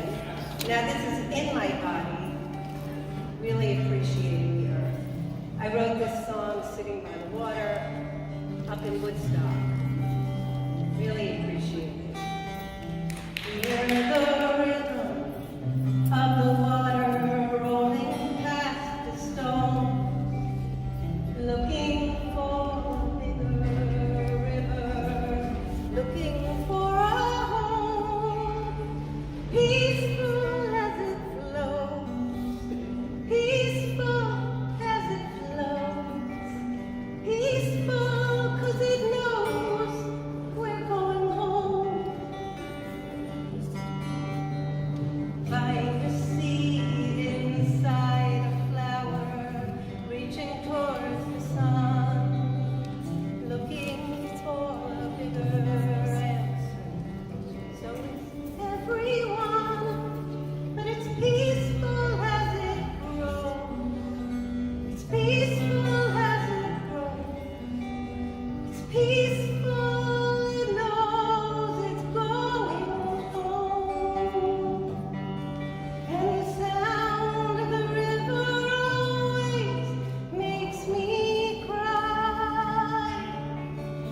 Funny how the past just passes by.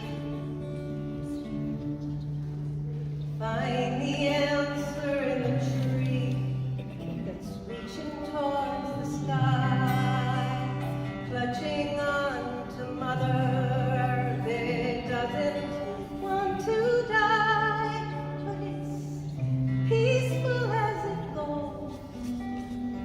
Peaceful as it goes. Peaceful 'cause it knows it's going home. We're going home. Going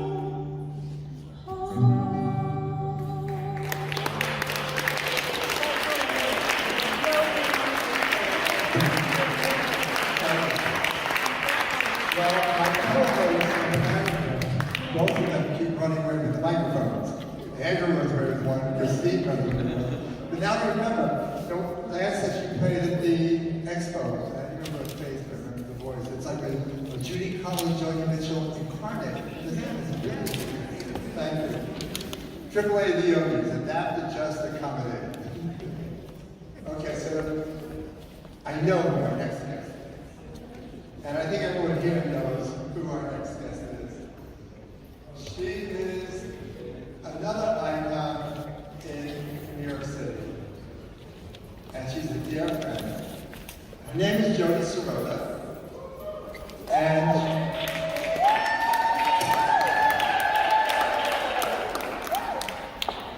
Joni is a life-changing metaphysical educator, channel, vibrational healer, and professional artist. Her in-depth intuitive abilities and her remarkable sound healing powers are used to create initiations, activations that instantly make major shifts in consciousness and healing. She holds individual channel sessions, teaches classes, creates multimedia concerts, and events for personal growth. She's a co-author of the book Healing the Heart. She's also the owner and creator of the Meta Center in New York. And she's an awesome artist when she combines her art with the sound healing. There's peace on her. Joni Sirota.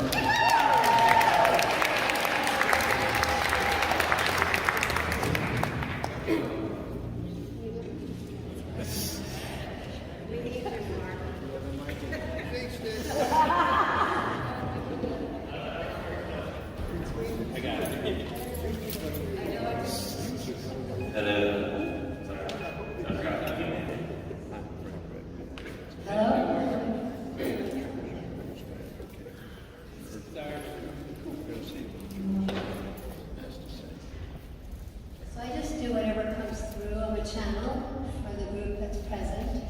And one of the things that kept standing out through the entire day has been the key to everything is love, which is an all-inclusive frequency. It's not a feeling, it's an actual frequency. And we're here, all of us here, and we're on the planet, we're here during this ascension time, which is a 26,000-year cycle. We've had this experience, some form of this kind of experience of trying to come into collaboration and alignment and unity consciousness. So we're back again. Many of us have been through this. If you're here, you've probably been through this in all these other time periods. And we're here now again, hopefully to make it through. My guides say, or the people I've talked to that do this kind of work, have all kind of predicted that we will get through this. It's been a long ride going through this, but places like this, or events like this, are the ways that we can, other things that other people are doing. We're here to come back to our own consciousness, to remember the truth of who we are. What I believe and what I've been told is that we all have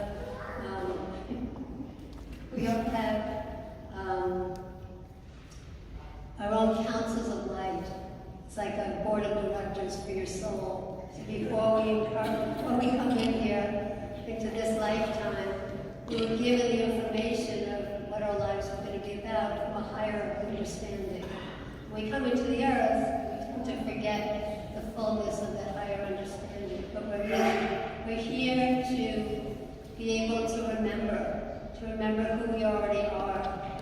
And in that, when you start to come into a higher level of consciousness, you start to become more aware that we're just being, it's almost as if we're being shown to trust and to make sure that to know that there is a God consciousness, a creator, love, universal, whatever you want to call it love, that when we are here in this time period, we're here to awaken. And see the work that I do, my background is painting, I do some of my art, visual vibration, but I also, what's come through me over the years is working with vibrational sound through my voice and light languages of light, and all of these things infuse us when you hear these. I'm not a regular singer, but I happen to have a lot of octaves in my voice, and you'll see what I mean when I say if you haven't heard me before. And so we're here to remember, but we're here to ascend, to come into a higher level of consciousness in the body. So it requires being on the earth and all that's going on, to as best we can stay in our bodies. So that when we feel and experience the energy of all the things that connecting to the earth and whatever, but all of these things that different people have brought through tonight, it requires us to stay in the body and to come into a higher consciousness in the body rather than having to pass on or die, to then get the bigger picture of what you were there for, what you learned, all the things that we want to know consciously from a higher conscious perspective. So a lot of my work is helping people to live their lives consciously, but from a higher conscious perspective, which means that you're starting to align with pure love. And so many of us, I actually in this life have a really great childhood, luckily, but a lot of the people I work with and people I know, most of the world probably has not had that ability to recognize and remember from their childhood. Everything's been passed down through lineage, generations, and ancestries. So what I'm going to do for today is to help us to, part of my work is opening the gateway to the multidimensional heart. So we're connecting to who we are in the etheric levels, but also who we are in physical form. So we're here to remember. We're here to, it's not to dismember, but to remember, bring all the parts of our consciousness together to really inhabit that and be that, and be part of the changes that need to take place on this earth. We chose to be on the earth to help to bring this back to a higher understanding, really a higher frequency, living that frequency. The more each one does that within ourselves, it affects the greater whole. It affects the planet. The planet is going through our own shifts. We're part of that. We came here to be here. She invited us here. We decided to come and experience everything that she has available for us. So we're really at a certain point now where it's coming into it like a turning point. And my guys have been saying that right now we're at a point where it's like,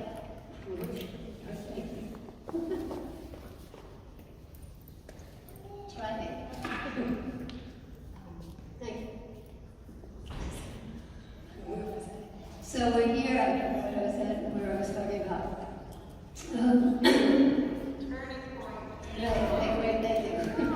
So we're here at a turning point. We've been already going through all the polarities, which is more fourth dimensional consciousness. We're trying to get back to, we decided we were going to evolve into at least the fifth dimensional consciousness, which is the open heart. The only way to stop the polarities of things is to have an open heart, have an awareness to accept all that everyone is going through and believing and whatever else it is, so that both sides of the pattern is like a coin. You can't just see one side of the coin, you have the other side for wholeness. So if you can allow yourselves to, for all of us to recognize both sides of patterns of polarities with a sense of acceptance, just acceptance for where people are in their lives, moving through to get to where we're all trying to get to in the same way. And that when we see both sides, it's in wholeness and it can be brought up to the next level. But the other way would be it's almost like a seesaw. One person's like not playing and one gets off and you're sort of stuck with one side. This is about collaboration within our own systems of our souls, of our bodies in alignment, but also in just being allowed to, we're also working through kind of light and dark. And Int'l was talking about also the feminine and the masculine. There's all these parts of things that we need to accept and allow for the opportunity to have wholeness and to bring that up to the next level. The sixth dimension is, from what I've been told, is more about maintaining the open heart. So a lot of my work is about, like I said, through these activations and initiations and infusions, I work with sound. Sound helps to, sound to me, helps to clear karmic patterning of the filters that we're living through still. And then the light languages that come through are to help us to remember being on the earth, well, not being on the earth before karmic patterning began, before humans even inhabited the earth, so it was pure then. And then in combination of knowing that who we are in the physical, but also the metaphysical, and all from here and from other dimensions. The languages also help to awaken your codes of consciousness and your gifts. So I want to do something today that we can clear a lot of these things. We're going to work as a group, but it also will work individually as you hold your own intentions. So it's always important to have intentions, high intentions, for what you would like to achieve or create or feel or know about yourself. So close your eyes for a moment. It might be for a longer moment. I'm going to go through doing this with you. It's experiential. Again, just to remind you about regular singer. I do a lot of unusual things with my voice. So take a few deep breaths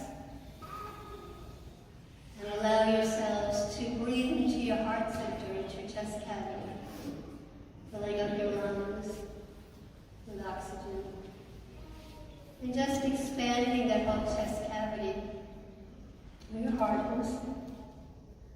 And know that the energy of the heart is really in every cell of our being, every atom. Because that's the energy of love, the energy of God, Goddess consciousness.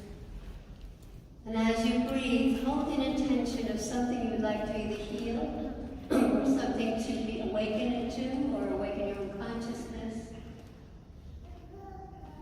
And just have an intention. Stick to one intention, so that when you do one intention, it affects all the intentions, even if you're not saying it. Just take a few deep breaths. I'm going to work with sound. I go in and out of the sounds and the languages. So keep your eyes closed. Keep your heart open. Hold an intention that you're here to remember that you chose to be here on the earth. That you're part of this great opportunity for allowing for awakening your consciousness, being able to come back into unity consciousness within yourself to yourself, but also yourselves to all inhabitants, including in the earth, on the earth, and beyond the earth, knowing that you're also beyond the earth in terms of your place of being before you came here. This is about clearing the filters that your life still is living through that might be keeping you from moving forward in your life. This is also a major time with all these eclipses, something else that happened astrologically yesterday. So there's all these things that have to do with helping us to move forward with the stars and the planets and the alignment and how it affects each one of us. So close your eyes and stay in the Lord if you can.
A lot of this is about remembering your sacredness.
Choose to ask about remembering your sacredness through the awakening of your consciousness from where it already is to the next level. To be able to feel a sense of calm within your own being, recognizing more of yourself, utilizing every part of your being, allowing for the collaboration of your body and your soul. The souls are now moving into a much higher frequency. The body must also move into a higher frequency. One is etheric and one is physical. They can't be at the exact same frequency, but they have to be in collaboration in order for healing to take place. So we are bringing to you particular frequencies in order to realign your systems, awakening your codes of consciousness, remembering that you are from spirit in physical form, connecting now in this experience to be able to live and be part of the shifts and changes of the earth, on the earth. Mahashana Malakuri Barashakuri Blagito de Kuri Matumur, Ishkitanuri Baraki Baraki Dade Duriki Tarisha, and in Asati Kurtia, Undia Polagari Katara. Sacredness. Remember the sacredness of who you are, no matter how you've been treated, whether it's in this lifetime and other lifetimes, things passed down through lineage, generations, ancestries, through all time, space, and dimensions, and timelines. Ulale tutoti maraki tambarati merete kintati tumbaraki tambarate tumbaraki tambarate tumbaraki tandre tambaraki tandarati. Tambarade Baratambarade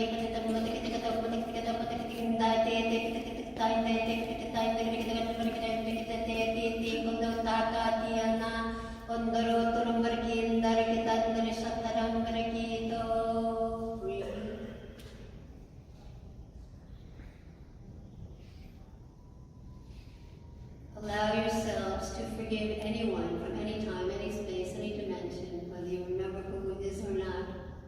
Just allowing for forgiveness through all time, space, and dimensions, of yourself to yourself, and of all others. Forgiveness is so that you can bring something forth to allow for yourself to move forward.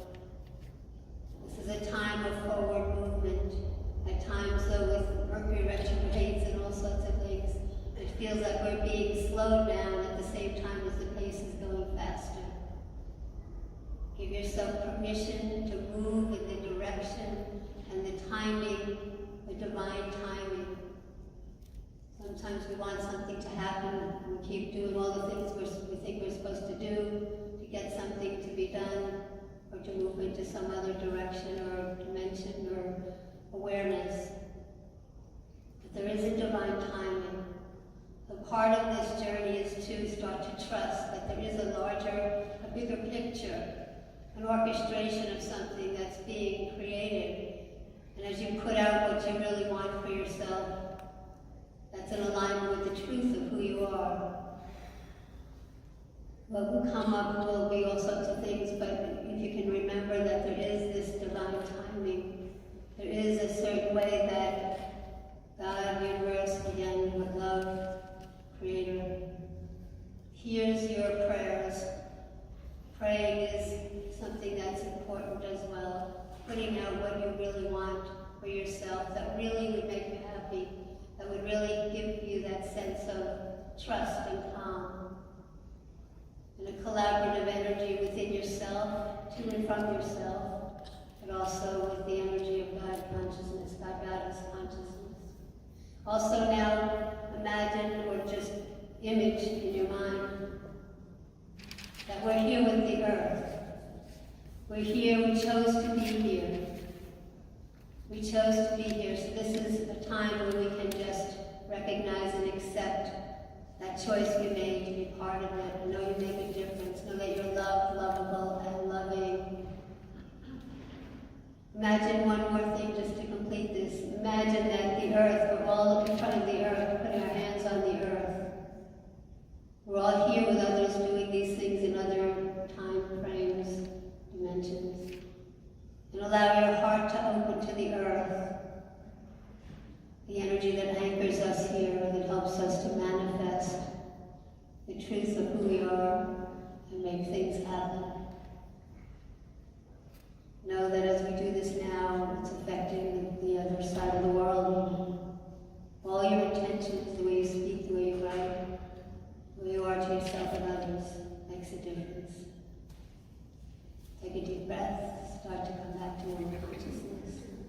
And when you're ready, then open your eyes. I thank you for being here, for Andrew and Mara, Christine, for creating this and having me be here. I just want to thank you all, everyone who's been to my center and had it at a center. I really appreciate that you were there, because it made a big difference to me just to see that something I manifested, I was guided to, can really happen. Thank you, everyone. Thanks so much.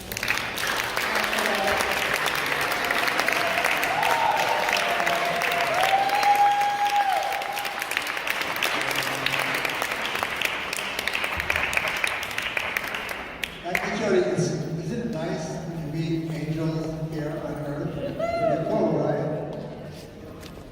So, with all the beautiful music and sound going on here, I think we should all turn around and look up and say thank you to Franco Roland, the sound engineer up there.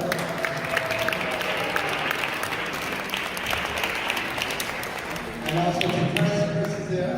Chris, raise your hand, Chris. Chris.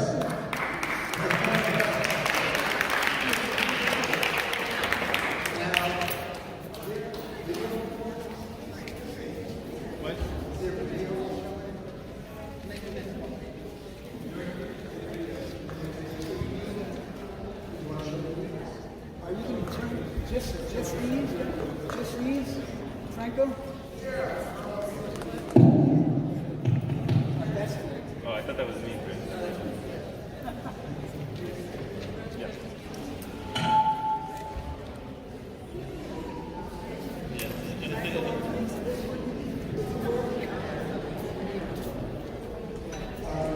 Okay, so we have a few video clips of our friends and partners to share with you. Diane Williams Sosa's Energy Foundation, which includes the evolutionary leaders, and Susanna Basarica, Minister for Peace and Ecology, that takes place in Central Park, Emily Galactica, San Joe, the galactic leaders, and a better small name, of the Full World International believe there's a video going on. It's upstairs. It's upstairs. They're gonna cue it. Where are we watching this video? What happened to? Okay, so the video's playing here. And take it away. Video. Let's make a loving earth mother proud by consciously taking care of each other. Every single day, we make choices that have consequences. Let's make sure every action we take contributes to a life of urban future. We can make every day Earth Day.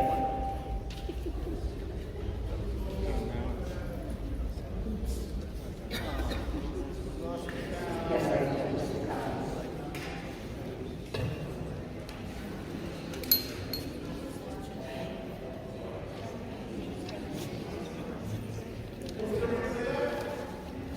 Do it again.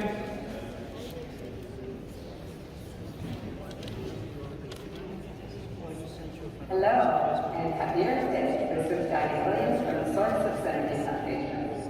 As Earthlings on this beautiful planet Earth, let's make our loving Earth Mother proud by consciously taking care of each other. Every single day, we make choices that have consequences. Let's make sure every action we take contributes to a life of future. We can make every day Earth Day. If we were able to achieve this intention, we would soon have the future we all hope to have for this generation and all generations to come. Can you hear the video? A little louder. You can. Be a little louder.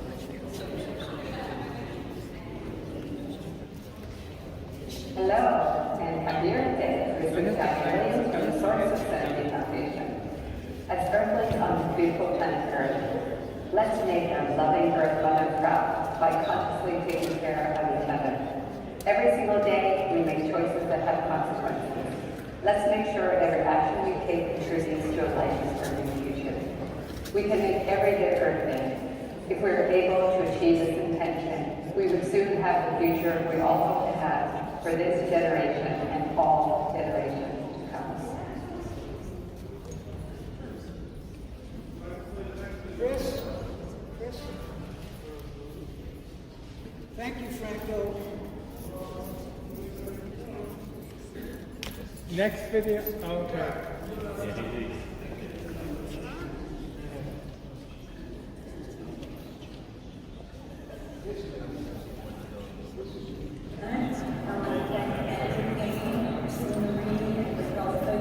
For helping peace and being creators of Earth Day. How do we have a happy anniversary and keep us in the cloud safe? Well, I think it's time for a commercial break. And am I working? So, Franco, cancel the video, okay? It's not working. Just make an announcement. We can't show it. we got a new topic. So, in place of a video, we have real life. Andrew K. and Rick Alter. In real life. You remember him?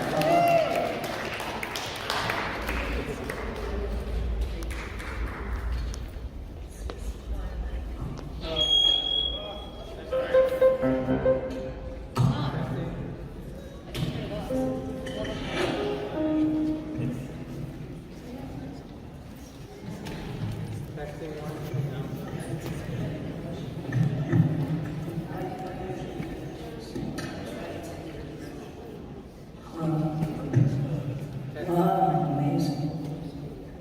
Testing one. No, not one. Can you turn on the microphone? Show him which one it is, Andrew.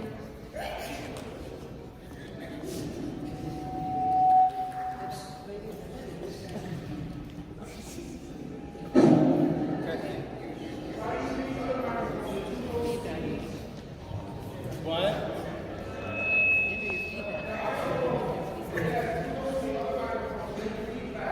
I can't hear you. Oh, don't use this one? That one's off.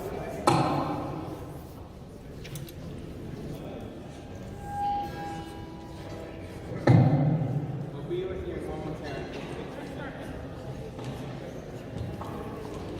What about the mic that's on the drum? What? Oh, here we go. Hi, everybody. Thanks. I hope you've been enjoying this program from Mother Earth.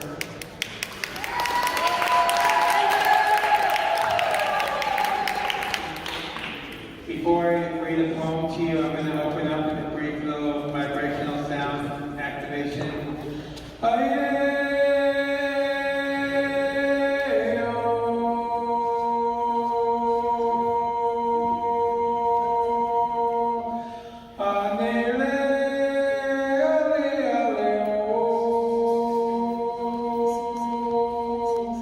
We are one. This poem is called The World is in Our Hands. I see the whole world in my hands, dancing in the streets. As I sit on a rock, the rock of our soul is solid, full, whole. The stands, the lands, ocean and stars are within us. Take a bus inside your heart and see that the whole wide world is in your hands. Bathe in beauty, the eyes of the beholder. There is nothing that you are not. The universe is all in you too. There is nothing that you are not. You are everything. And when you join hands with another, and another, and another, and another, the ripple effect begins, igniting the energy of love that is in us all. The light, the way, the truth will set us free. To be you and me, free to be you and me in the yellow submarine of our ever-glowing hearts. The seat of our soul, take the bowl and lick every corner, for you are feeding your mind, body, soul, with the true nurturing that you long for love. Love. All there is love. The other way does not flow with you. So bow down to your feet and pray for forgiveness. If you choose to find a way to reach the divine's higher calling, I see the whole world in my hands, dancing in the streets. Let us all reach for the stars by placing our feet rooted in the ground. Rise up your hands. Rise up your hands in prayer for Mother Earth, and know you are one with her. It is time to wake up. Many are now. Things are moving fast now. Soon we will see the other side of our actions, grace, and connection. Connect with the one inside your heart is all that is. And see that the whole wide world is in your hands. It is time to ride with the horses, dolphins, and birds, trees, plants, minerals, and plant ourselves with the land. Nurture the soul, nurture the land. Love ourselves, love the earth. Find peace inside and find peace on earth. We are one with everything, and it is time to grasp this knowing, as many are teaching us this fact. The indigenous first peoples were the first to try to alert us. Let us go back to their ways, for the whole wide world is in our hands, and we need to give her TLC, tender loving care, the way we would treat babies, or our family, or close friends. We are one family. Let us all treat each other with kindness, acceptance, and care. We are one family. Remember, and welcome home.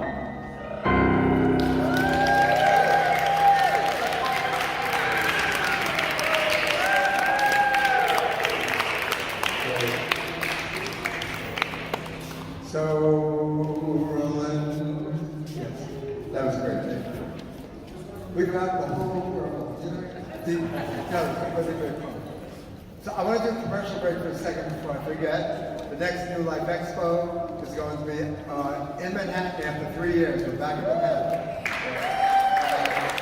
Yes. So it's a new place. It's 42 West 44th Street. So it's 44th between 5th and 6th. Awesome location. It's a New York Bar Association building. So October 19th and 20th. Tell your friends. Tell your enemies. Help everybody. So, introducing now Lisa Roma, who is the founding director of the Creative Witness Network and the All New Theater Company, creator of Electric Goddess Orchestra of Conscious Conversation. She is joined with Conscious Conversation, which consists of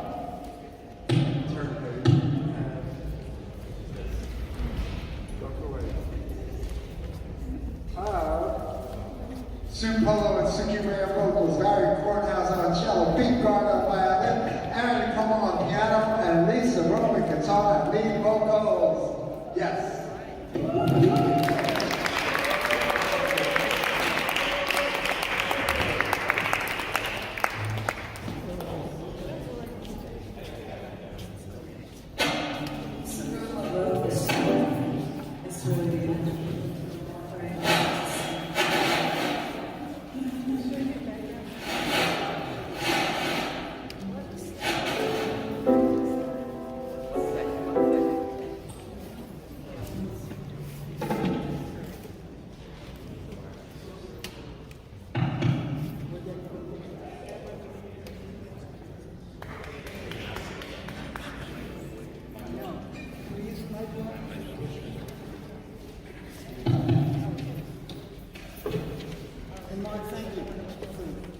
Oh, thank you.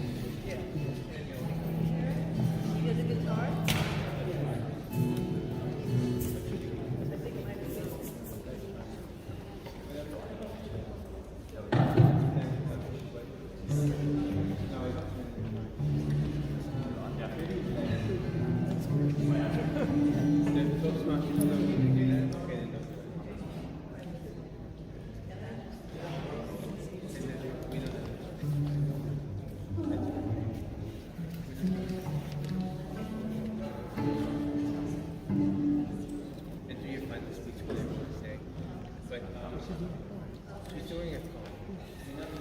This is an XLR on 9. It's the XLR input on 9.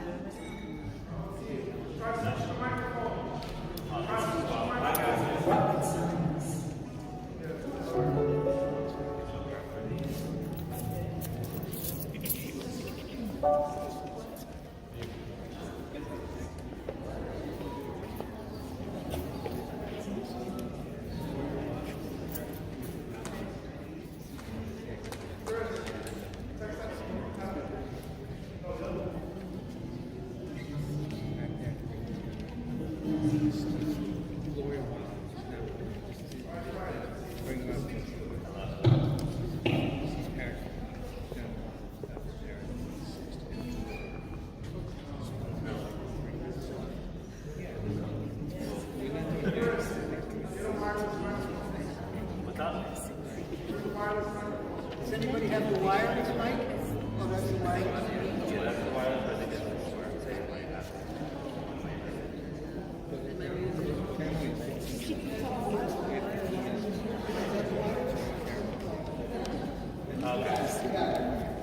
Hello. Well, there we go.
Oh, I'm so.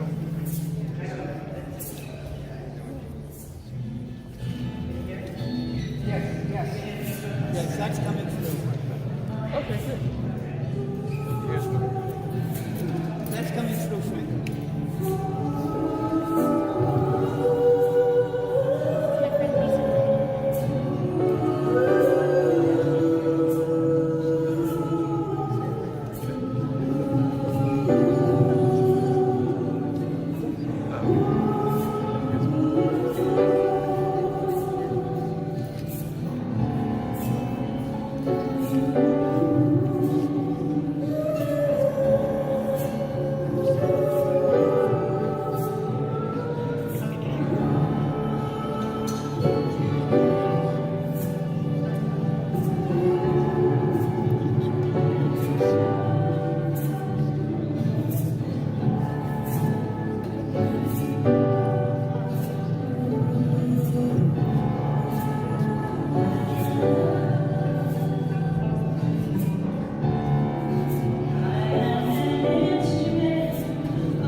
yeah, I have all my stuff.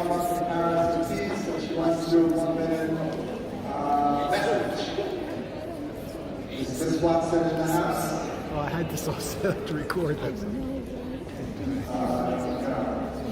Gloria is right there. Is she in the house? That's her in the green. Now she has 45 seconds. Everything is okay. Did you get it? A 30-second message.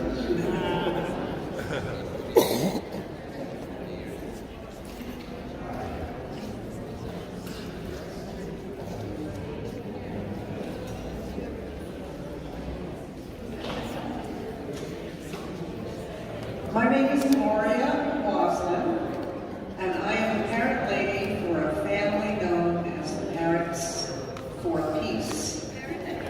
They are a family of blue and gold macaw parrots that have for 25 years now been advocating for peace and harmony between everybody.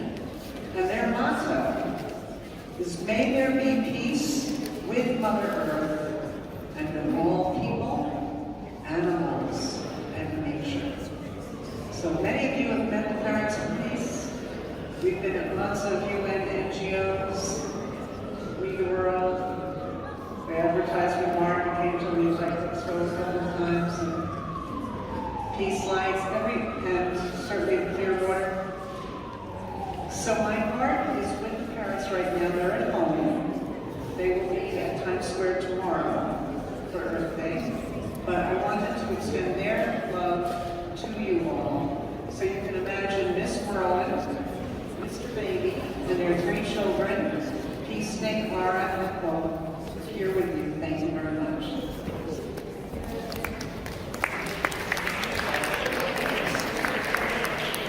So Alana in the back is giving away free artwork for donations.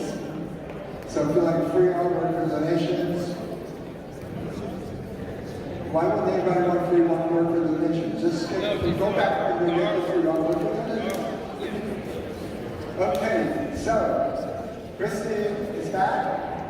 She channeled Madonna before, and now she's going to do a poem. Poem by Christine. First, before I do this poem, I just want to say that Joey Sirota is so amazing, and she also has flyers in the back for her Akashic record readings and healings with a distance. Like if you need a distance. Oh, for a discount, sorry. If you were at the event, you get a discount. So her Akashic record readings, that sounds like something I might want to do. So Joey Sirota has flyers in the back for that. And I'm going to put these things down. This is a poem that this poem is the reason that I know Rick Bufik and Andrew Kane. It's one of the first poems I've ever recited in these events. And it's called, What Would Our World Be Like? What would our world be like if all of a sudden money had new value and politics had a new name, and schooling, education, and healthcare were free, and every little boy and every little girl had an equal opportunity to live and be as great as their potential would enable them to be? Let's see. If every homeless person all of a sudden had a home, and the borders that lined the maps disappeared between Africa, Asia, Middle East, and Rome. If a love that was real was burning inside everyone, and we were all free from fear, our hearts could overcome the hurt and sorrow that is abound. Live this life to give back the gifts we found. If all of a sudden money had no value, wouldn't we go inside to find our real power? Love, that's alive. Civilization is supposed to take care of its own. We're too busy trying to make money to notice that our lives are being thrown away. Striving for that extra dollar, forgetting who we really are or who we'd really rather be. Most of us don't even know what they love to do. They say, why bother? Who would pay me? What would our world be like? If every day, everyone woke up just to love, and everything else was a consequence of, then peace would work out chaos, and evil would balance with good, and we would all live in harmony. I believe we'd all be understood. Because when it comes down to it, we're all really the same. If money and politics would go back through the process from whence it came, if we could all just break free and let our emotions flow like tides in the ocean, it could be, it will be. This is called Ovi. Thank you.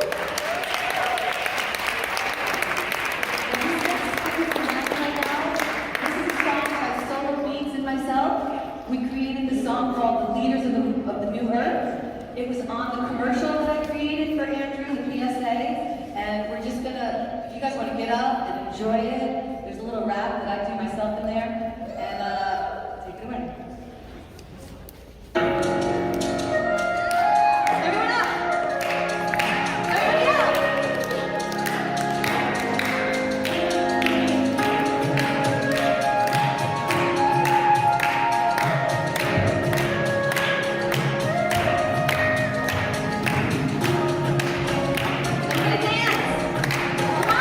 up!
So that brought us up.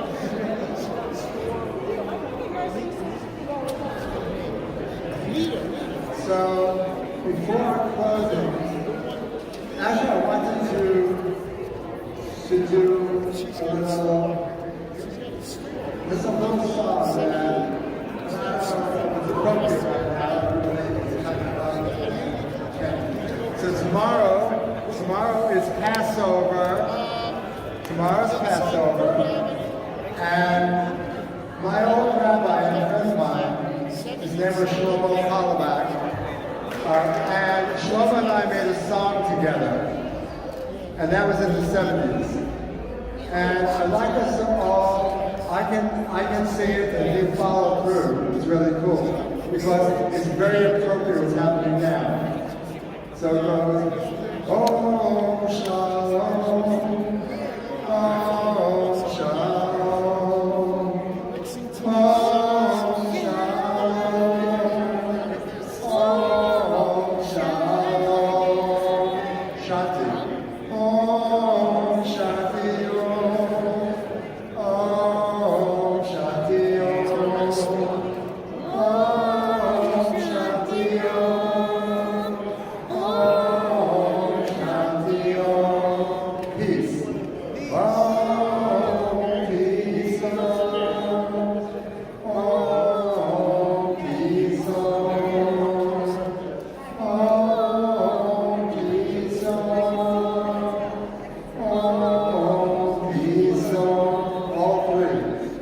Om Shalom, Om Shanti Om, Om peace Om, Om Shalom. So shalom, everybody.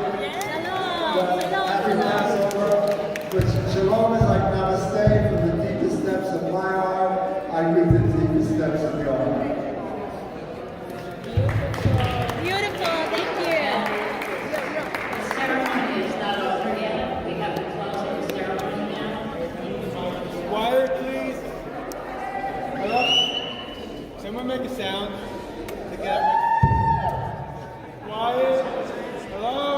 Hello? We're not finished yet. We have a closing ceremony. We have a closing ceremony. Form a circle. If we could all form a circle. And If everyone can get in a circle, that would be awesome. And we have these prayer times that have experienced what's going on. Everybody come into a circle. circle time.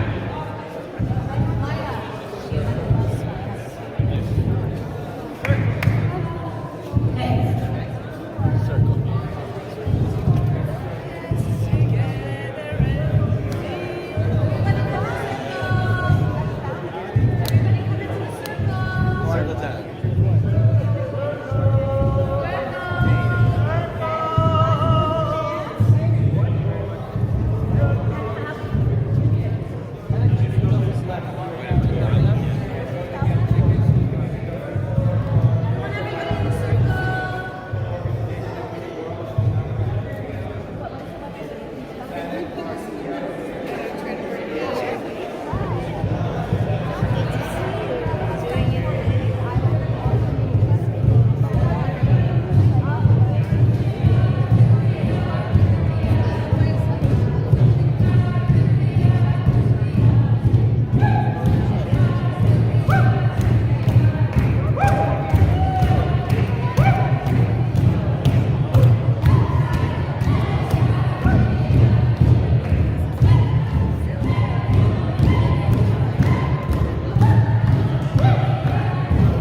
Tomorrow, though.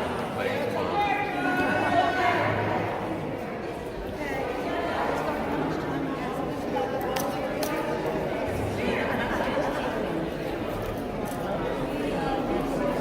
You know, there's a.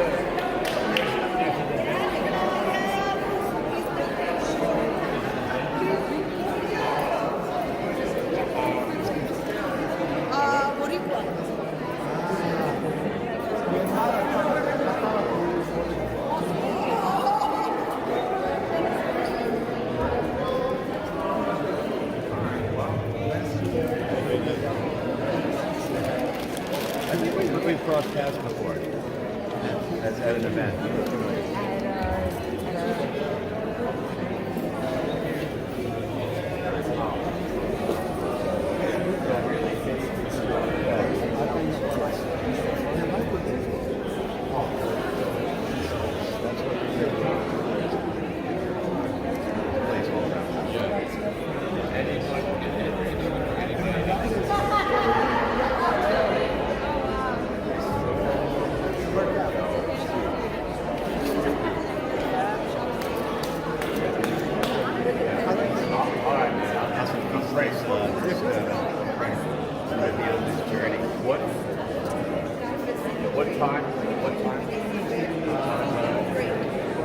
This part of it? Where?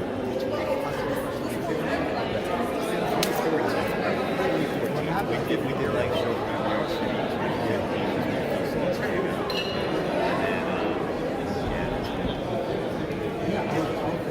And you were like, yeah, you were like Tim Conway a little bit. Yeah, I thought you were doing Tim Conway.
Then I came back. I streamed the whole thing, all the entire event is streamed for YouTube.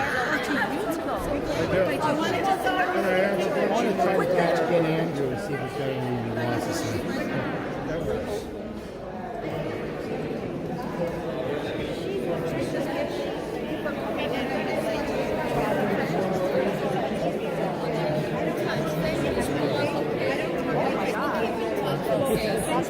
Thank you.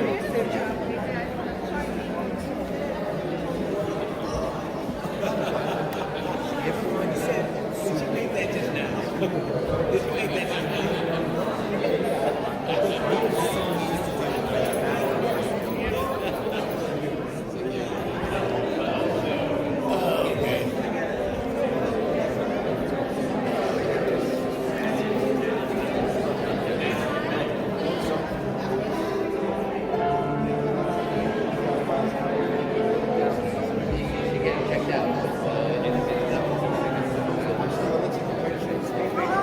Can we take a picture?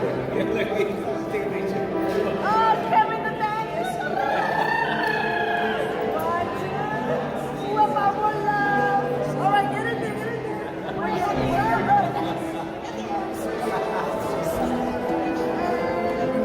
Hey, wait a second. I want to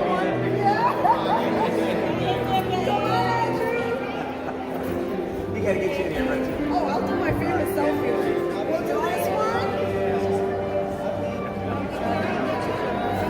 And I'm gonna do the back.